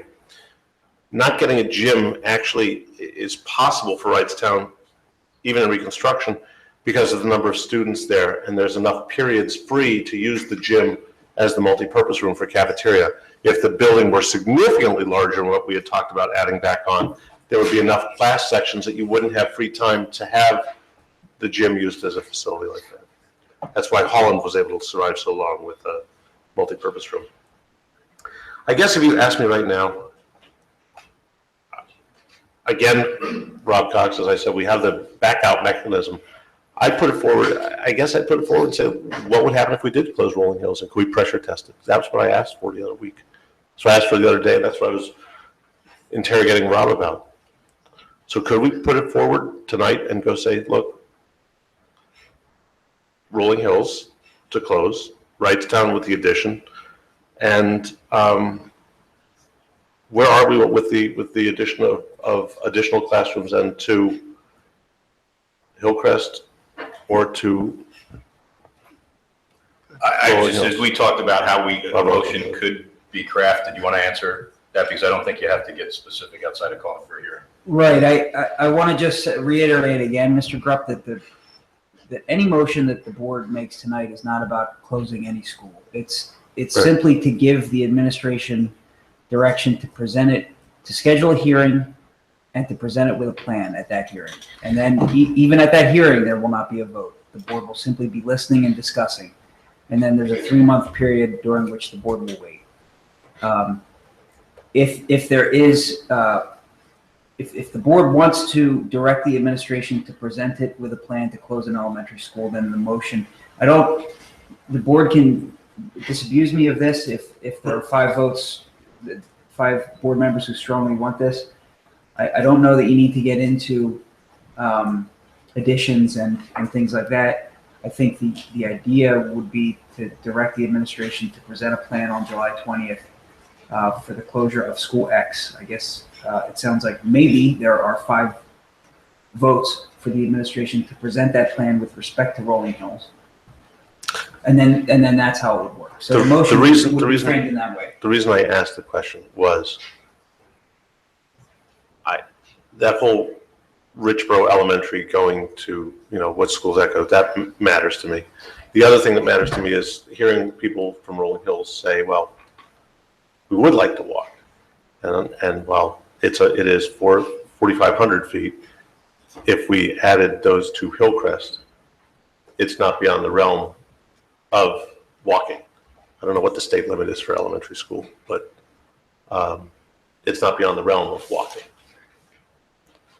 We, in an amazing amount of foresight, sort of foresaw the question about what this motion might look like, and talked earlier today, and Mr. Cox said that the motion could be as simple as designating the administration to prepare for a hearing for the closure of elementary school X, and no more details were required in terms of such things as additions or which schools additions might go on. So the motion can be that simple. But I always viewed the necessity of a vote tonight as much more than just the formal step as moving the process forward. I think this board has to be ready to tell the communities affected what our consensus is. And so I don't want to fall into the trap of thinking that we're making a mechanistic vote about how we're moving forward. We're making a decision. And that's, to me, the most important purpose of this vote, is to say we have decided that we are going to close this elementary school, or we're decided that we're going to close this one, or we've decided that we're going to close none. That's what this vote is about. And, I think Mr. Cox did a nice job of explaining, legalistically how it's going to work.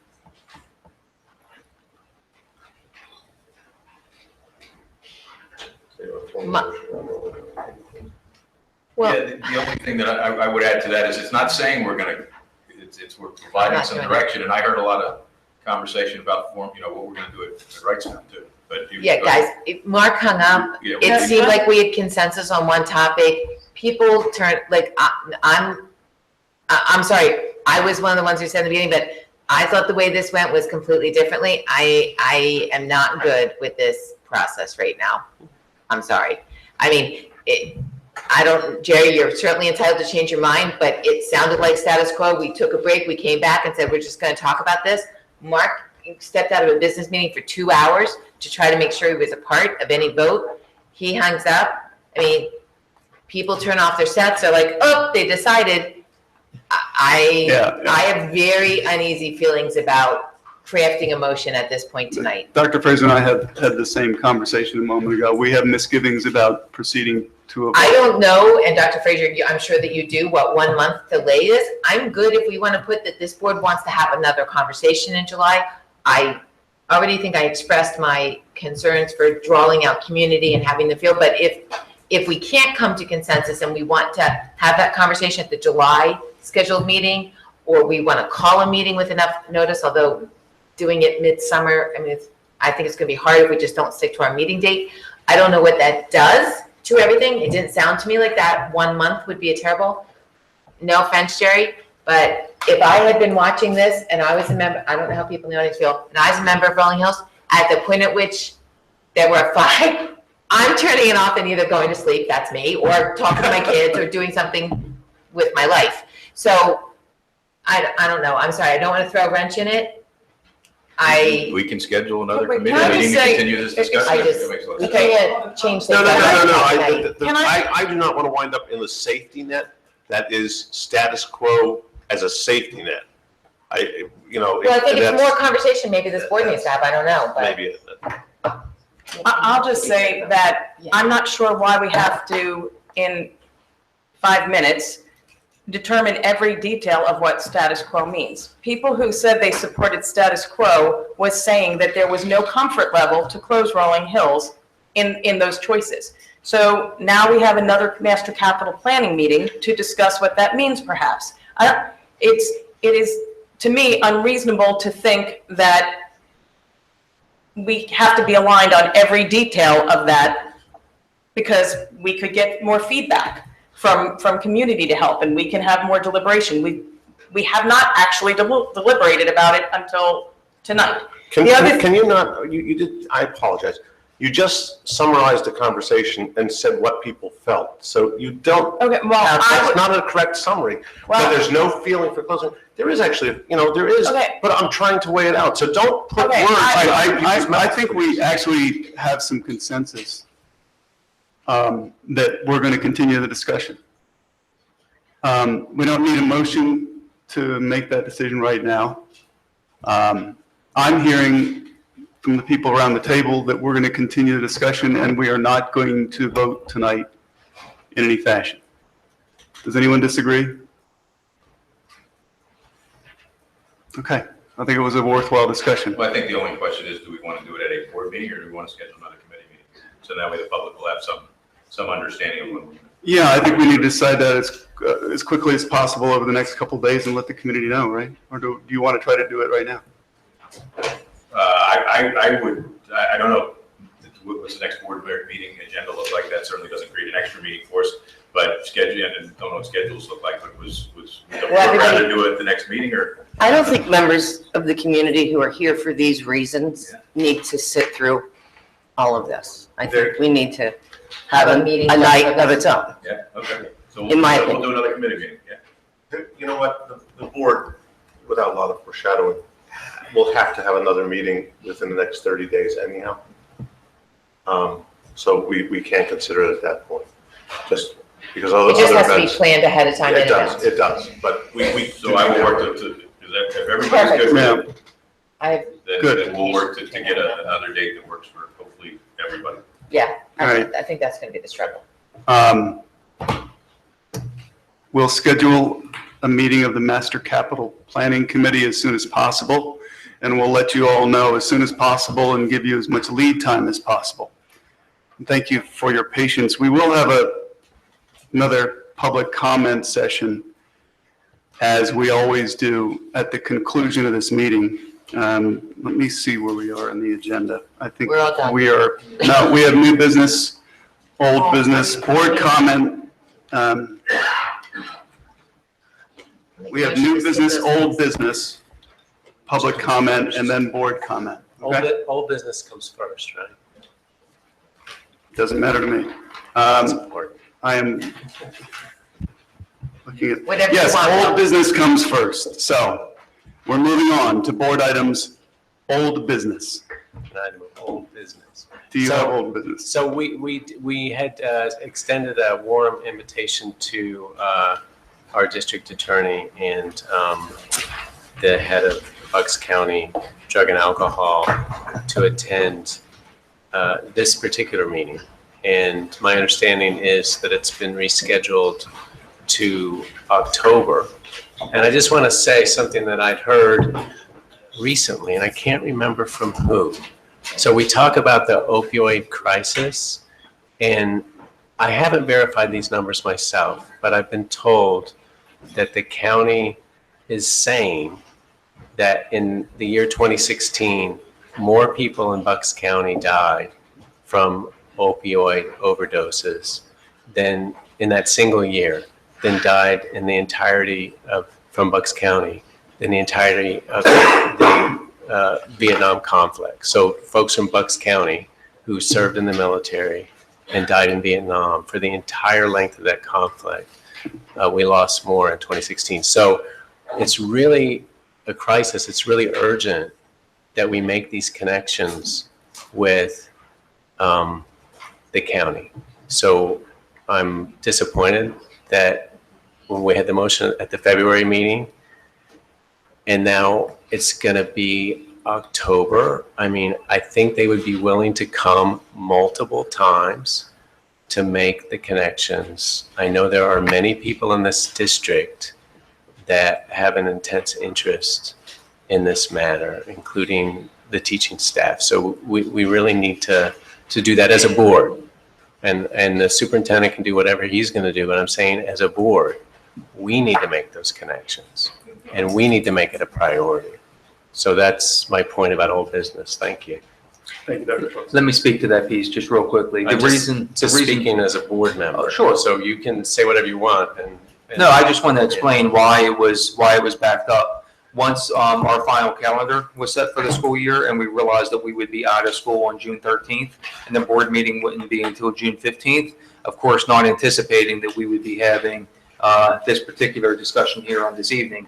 Our concern was that we wouldn't have a lot of people in attendance here in person, nor would we have a lot of people watching at home. So with this being such an important topic, we wanted to make sure that we have a lot of people watching that particular presentation. So that was the reason for backing it up until the fall. Thank you, Dr. Fraser. Any other old business? New business? So I have a letter for Mr. Tate. Dr. Foster. Yes, so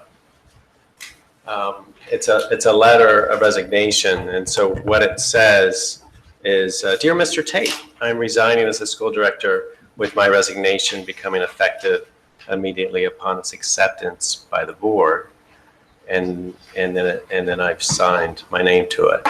And so therefore, what I'd like to do is make a motion that the board accept this resignation. So I move, Mr. Tate, that the board accept my resignation as school director. Second. Thank you, Ms. Brooks. Comments? I have a comment. Dr. Foster. It's been a pleasure and an honor to serve as a school director.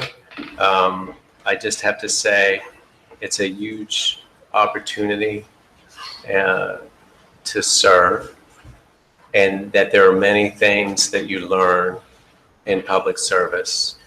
And one of the things I learned is how powerful local government is.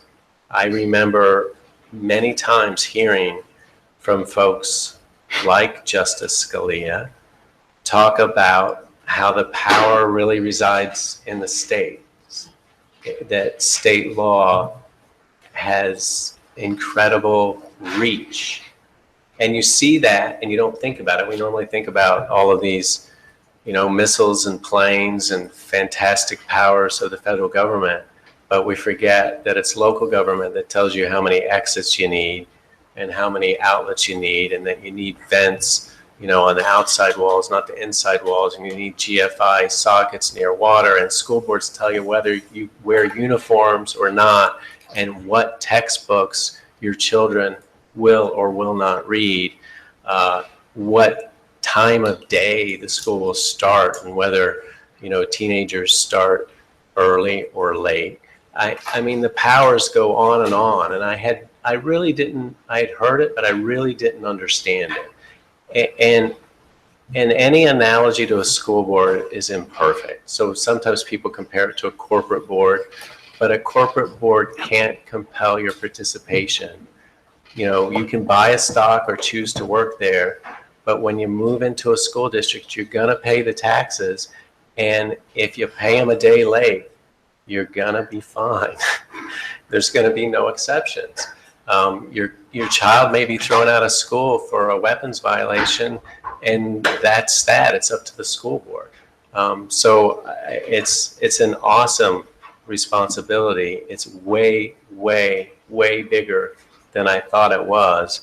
And anyone who has the energy and drive to do it has my respect, even if I disagree with them sometimes profoundly at this table. But it's an important job, so I encourage the community to do it. It's a big, big, big deal.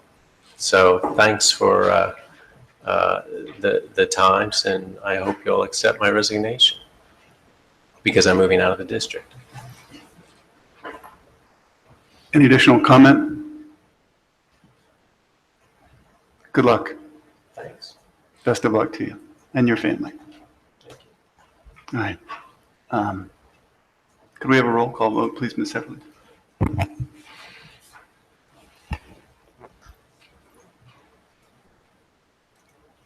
I think it's actually unnecessary.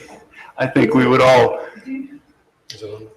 Just call the vote. Just call the vote. Dr. Foster, Yes. Mr. Grubb, Yes. Mrs. McKesney, Yes. Mr. Tate, Yes. Mrs. Thomas, Yes. Dr. Thorpe, Yes. Mr. Block, Yes. Mrs. Brooks. Yes. Thank you very much. I'm glad I brought you together. I'm done. Is there any further new business?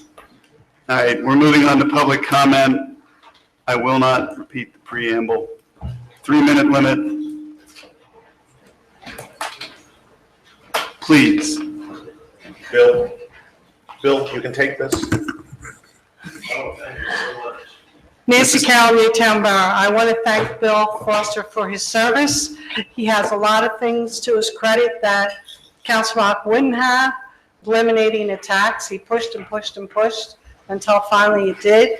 We were helpful to get us a new superintendent. He and Mark Bialik really pushed the prominence and the importance of the Bucks County Community School. That I wish they would have left some videos that we could put up, but he contributed, and he reminded, when I moved here in 1986, my board member was a woman named Betty Wargo, and she was like a ladies' lady. And do you remember her? She lived through the Taxpayer Association thing, and they were some mean hombres on that school board. And she was as polite and soft and she was a ladies' lady. And Bill reminds me of a gentleman's gentleman, because there were times when people on the school board were not very nice or kind to him. And he just spoke softly, said what he said. Sometimes it was hard to hear. And it was a real refreshing attitude. And I think for that reason, for me, he will be missed. And I thank him for his service on the board. I just wish he wasn't leaving at this time, but I'm happy for him and his family, and I wish them good luck in whatever their next endeavors are. You, the superintendent, you wanted to start this process sooner, the capital planning, but nobody on the board did. And I knew that it was going to come to a crazy time for parents at the end. So a lot of the problems that were with the process was they didn't take your advice and start in the fall. I really wish you do not make important decisions about this district over the summer when people are on vacation. Now that you didn't make a decision tonight, what the heck? Might as well make it in September, when people can be here, can respond, when it can be in the paper, when you can talk over things you might want with Doug over the summer for numbers and facilities, and get the demographer back. But there were many, many important things. I never, ever thought that balancing the district meant balancing the elementary schools, only the high school and middle schools. I never thought that we would take little children in Northampton who live 9 miles away from the farthest school, some to the north, in order to balance the high schools. Thank you, Mrs. Carroll. And That's 3 minutes. Thank you. 30 minutes left, or is it? No, that's 3 minutes. Oh, okay. Thank you. The next signed up on the list is Kristen Marcel. Probably left due to the late hour. Yeah, that's fine. All right, the podium's open, please. Identify yourself if you would. I'm Keith Meliorsh from Northampton. Just 2 things real quick. At the next meeting, I would love to know what changed in the 5-minute recess to change people's votes. And secondly, to follow up on what I said earlier about your choice destroying communities.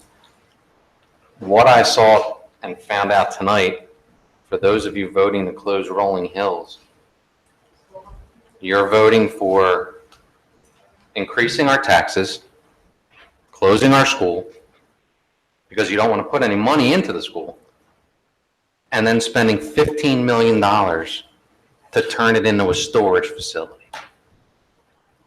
That's a punch in the gut to everybody around that school. You're going to destroy that community.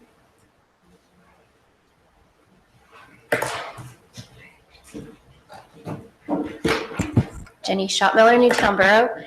What I heard from everybody tonight was that the North needs 4 schools. You're not going to send Richboro to the North, and Wrightstown needs to be K-6. I don't know if everyone was unanimous on that, but there was a lot of that. So I can't imagine why you put trailers there instead of just build classrooms. What's going to change? We're sitting here. If this process started 6 years ago, most of the kids that were in elementary school when this started are between middle school and graduated. So waiting 5 more years to make decisions, we never know what the projections are. You never know. You could say in 3 years, we'll know if the demographer's projections are right. But guess what? We know that the last demographer's projections were wrong 1 year out. We will never know. All you know is what you have right now. And I'll tell you the reason that you need to redistrict is because 2 of your elementary schools are at 68 and 69% capacity. One's at 100 and one's at 94. You don't run it inefficiently when you have that level of variability and capacity. Likewise, if you can fit 950-ish students in your new middle schools, and right now you have in the South 1,000 and 800 in the North, you're not going to run as efficiently. So you redistrict so that you can run efficiently. I have more, but I'll save it for the next meeting. I'm not going anywhere in the summer. Thank you, Jen. Jason Funk, Wrightstown Township. First, I just want to, thank the board. It sounds like we have consensus that Wrightstown should be K-6. Don't really know what happened in the last 2 years that we went from a consensus of, I believe it was 7-2, that we shouldn't have Wrightstown as a K-6. And now pretty much full consensus that Wrightstown should be a K-6.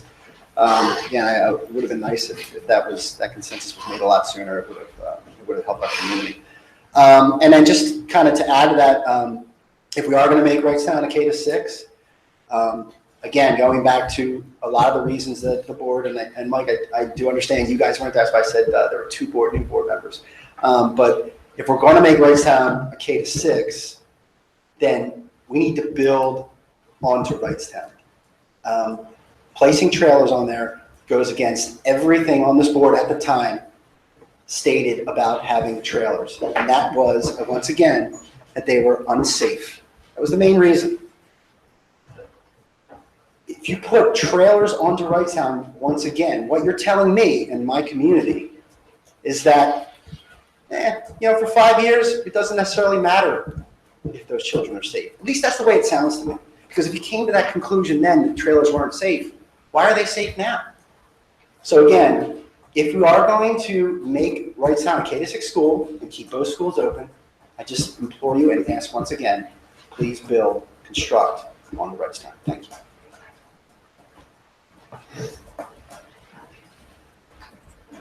Hello, my name is Philip Shalane. I live in Wrightstown. My daughter will be going to kindergarten in the fall. Capital planning is clearly a very complicated issue, and I want to focus very narrowly on the topic of Wrightstown Elementary School in my comments. I heard at least 7 board members speak about the importance of maintaining Wrightstown Elementary School and expanding it to be K-6. Perhaps it's down to 6 with Dr. Foster leading, but approximately we have a large majority in favor of expanding Wrightstown to K-6. And I want to repeat statements of my neighbors that we should make that a permanent decision. We should expand, we should build on to Wrightstown Elementary School. I understand that trailers are a necessary evil, perhaps for a year or so while construction takes place, but it's a temporary solution. I went to school in a trailer for a year. It's doable, I understand that. But I hear a long-term commitment to Wrightstown, and I appreciate that. And that should be supported by allocating funds to expand Wrightstown and perform the renovation that's under plan. And I hope that the board can come to that decision and vote in the near future. Thank you.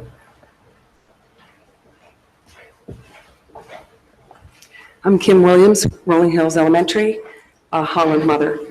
I've been to every meeting that you've had since January, and there are just a few things I just can't fathom. Out of the guiding principles, you mentioned not to move too many kids. Well, by closing us, you've got 1,600 kids moving. I don't understand how that cannot be evident and obvious. then there's not enough wiggle room to even fit us in if the census changes in any way. And in our area, the census doesn't usually change. Our school has remained pretty much status quo with its size throughout in the census because of the townhouses and the condos that are nearby. And we shouldn't be punished for that and squeezed into another location. When you say proximity to schools, well, we have that too. We are close to these schools. We can see these schools. And yeah, we can see some of the other schools like Hillcrest. Can we walk to them? I pick up a young man who goes to Hillcrest. I, again, go to Rolling Hills. I pick up a young man who goes to Hillcrest. He's 4 houses from the school, and he gets off the bus. He doesn't walk. He gets off the bus. So the bus feeds him right there. I don't see how Village Shires could actually walk to Hillcrest Elementary. I'm sorry. I think that's unreasonable to ask. And you're talking about a 5-minute bus ride if you close down Wrightstown. You're talking about a 25-minute walk for a kid from Village Shires to get to Hillcrest. That's ridiculous. 1,600 disrupted students spending 13 to 16 million, which is the first time I've heard of that, to renovate our school so that you can put trucks there so that our kids can go play baseball and soccer and touch a truck while we're at it. I mean, that's not what our community wants. We don't want to be staring at the trucks and oil tanks and all that kind of stuff for building maintenance. Hide that somewhere. You originally said $22 million was going to be used to renovate Richboro Middle School so that you could put it there. Well, if the school's not being used, it's got a lot of trees around it, so people aren't going to see it. You can see everything in our school. Twining Village can see what's in our school. Why are you going to put trucks there as a thing? And if you're going to spend that much money to renovate it so you can put trucks there, then think about renovating it for our kids.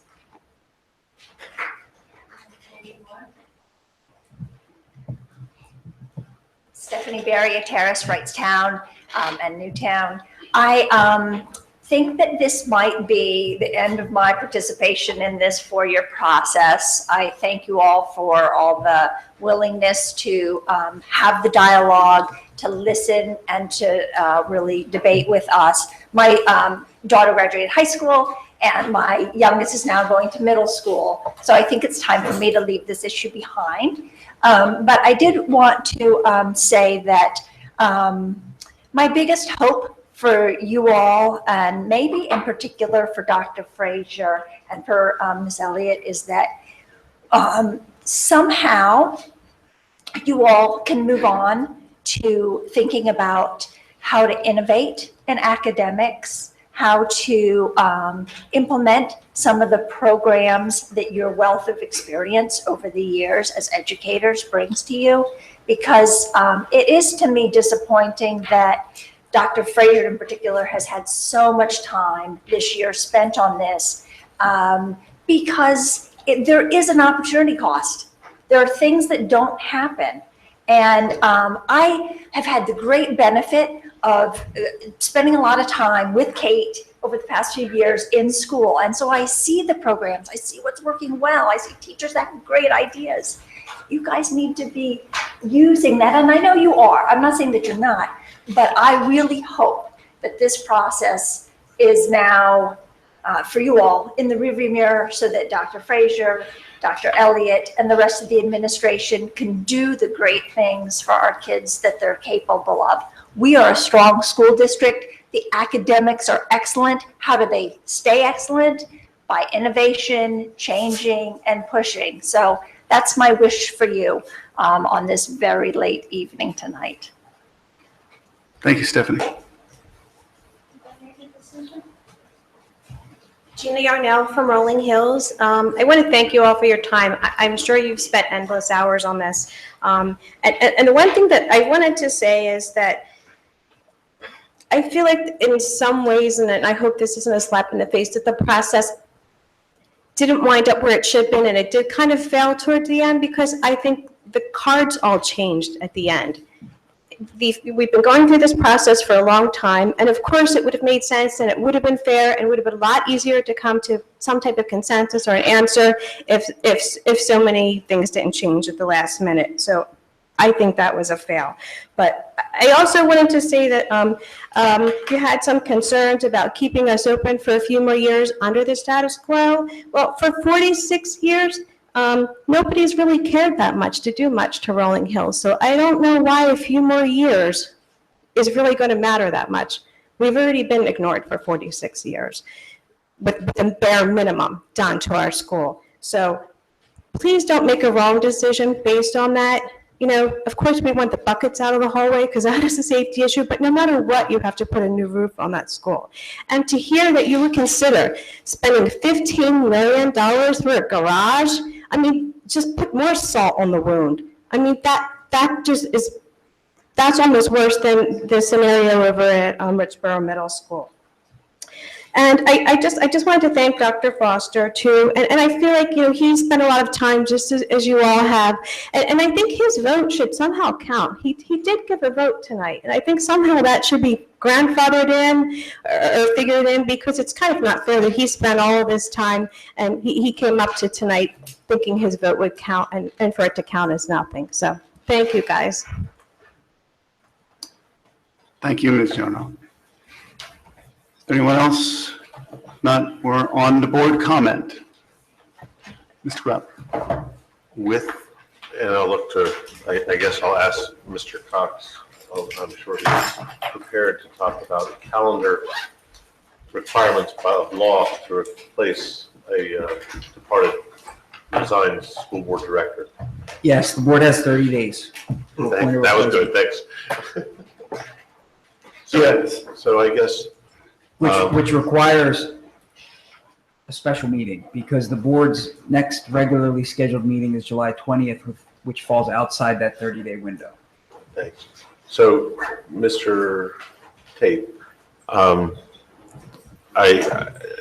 believe you prepared, because this was not unexpected, you prepared a public notice about the vacancy? Yep, we have a public notice prepared. We'll put that out as soon as possible. I'm hoping that the public notice specifies the date of the special meeting at which the candidates will be interviewed. We've got to work that out. As soon as we do, we'll put that public notice out. It'll have two dates. One date will be the deadline for application, and the second date will be the date of the special meeting at which the candidates will be interviewed and hopefully appointed. Is there anything that prevents us from setting the date for the deadline for applications, for written applications at this point, today? Nothing that prevents us from doing that. The deadline that we have in the draft is July 5. I don't think that'll change. So if the public wants to keep that in mind. Is the office open July 5th? Yes, it is. Yeah, and the applications would go to the superintendent's office with the deadline of close of business July 5. And we'll put out the notice as soon as possible. And it'll have that deadline in there, and it'll also have the date of the special meeting. I mean, the reason the special meeting hasn't been set yet is because we have to have, obviously, a quorum of the board to conduct the interviews and to make the appointment. So we don't have that date set yet. Obviously, it must be before July 15th. It must be Friday. Yeah, it must be by July 14th. So that's the timetable. In the past, when we've done this, and I believe it's the appropriate way, we've done it with public interviews. The persons who applied for the positions, there's no pre-screening short of a review of the legal requirements regarding residency, and there's some brief legal requirements. You have to be a resident of the district of the region. Beyond that, we normally just schedule them to come in. I looked at Kyle and Wendy. You were both part of this process 8-9 years ago. And as a board, we interviewed. Go ahead, Rob. I was just going to say, the last date on which the board could vote on a successor to Dr. Foster is the 15th of July. That's a Saturday, so it would be the 14th, which is a Friday. But realistically, it's the 13th of July would be the last date that the board would have to consider this. With respect to eligibility, the same eligibility requirements would apply to a candidate as apply to any other board member. It's Section 322 of the school code. A citizen of the Commonwealth having good moral character over the age of 18. The person has to reside in Dr. Foster's region, obviously. That's another factor. But the eligibility requirements would be the same as any other board member. And the person, the seat will come up. The seat will come up for an election will come up for a vote in the November municipal election as well. And just to be very clear, the person appointed by the board is not automatically on the ballot for November. My understanding is that that's up to the parties, Well, I'm saying, yes. right, to decide It who. is not who- automatic, that my point being Right. that the board's appointment of someone does not eliminate their need to still pursue the political avenue for running in the November election. That was my point. That's my understanding, Mr. Grill. So thank you to the public. We'll put out the announcement on the district website and otherwise publicly advertise it and share it as soon as possible. And we certainly would welcome qualified candidates. We hope to get numerous to choose from. Any other board comment? Motion to adjourn? Second? Approved? Thank you. Adjourned. Good night.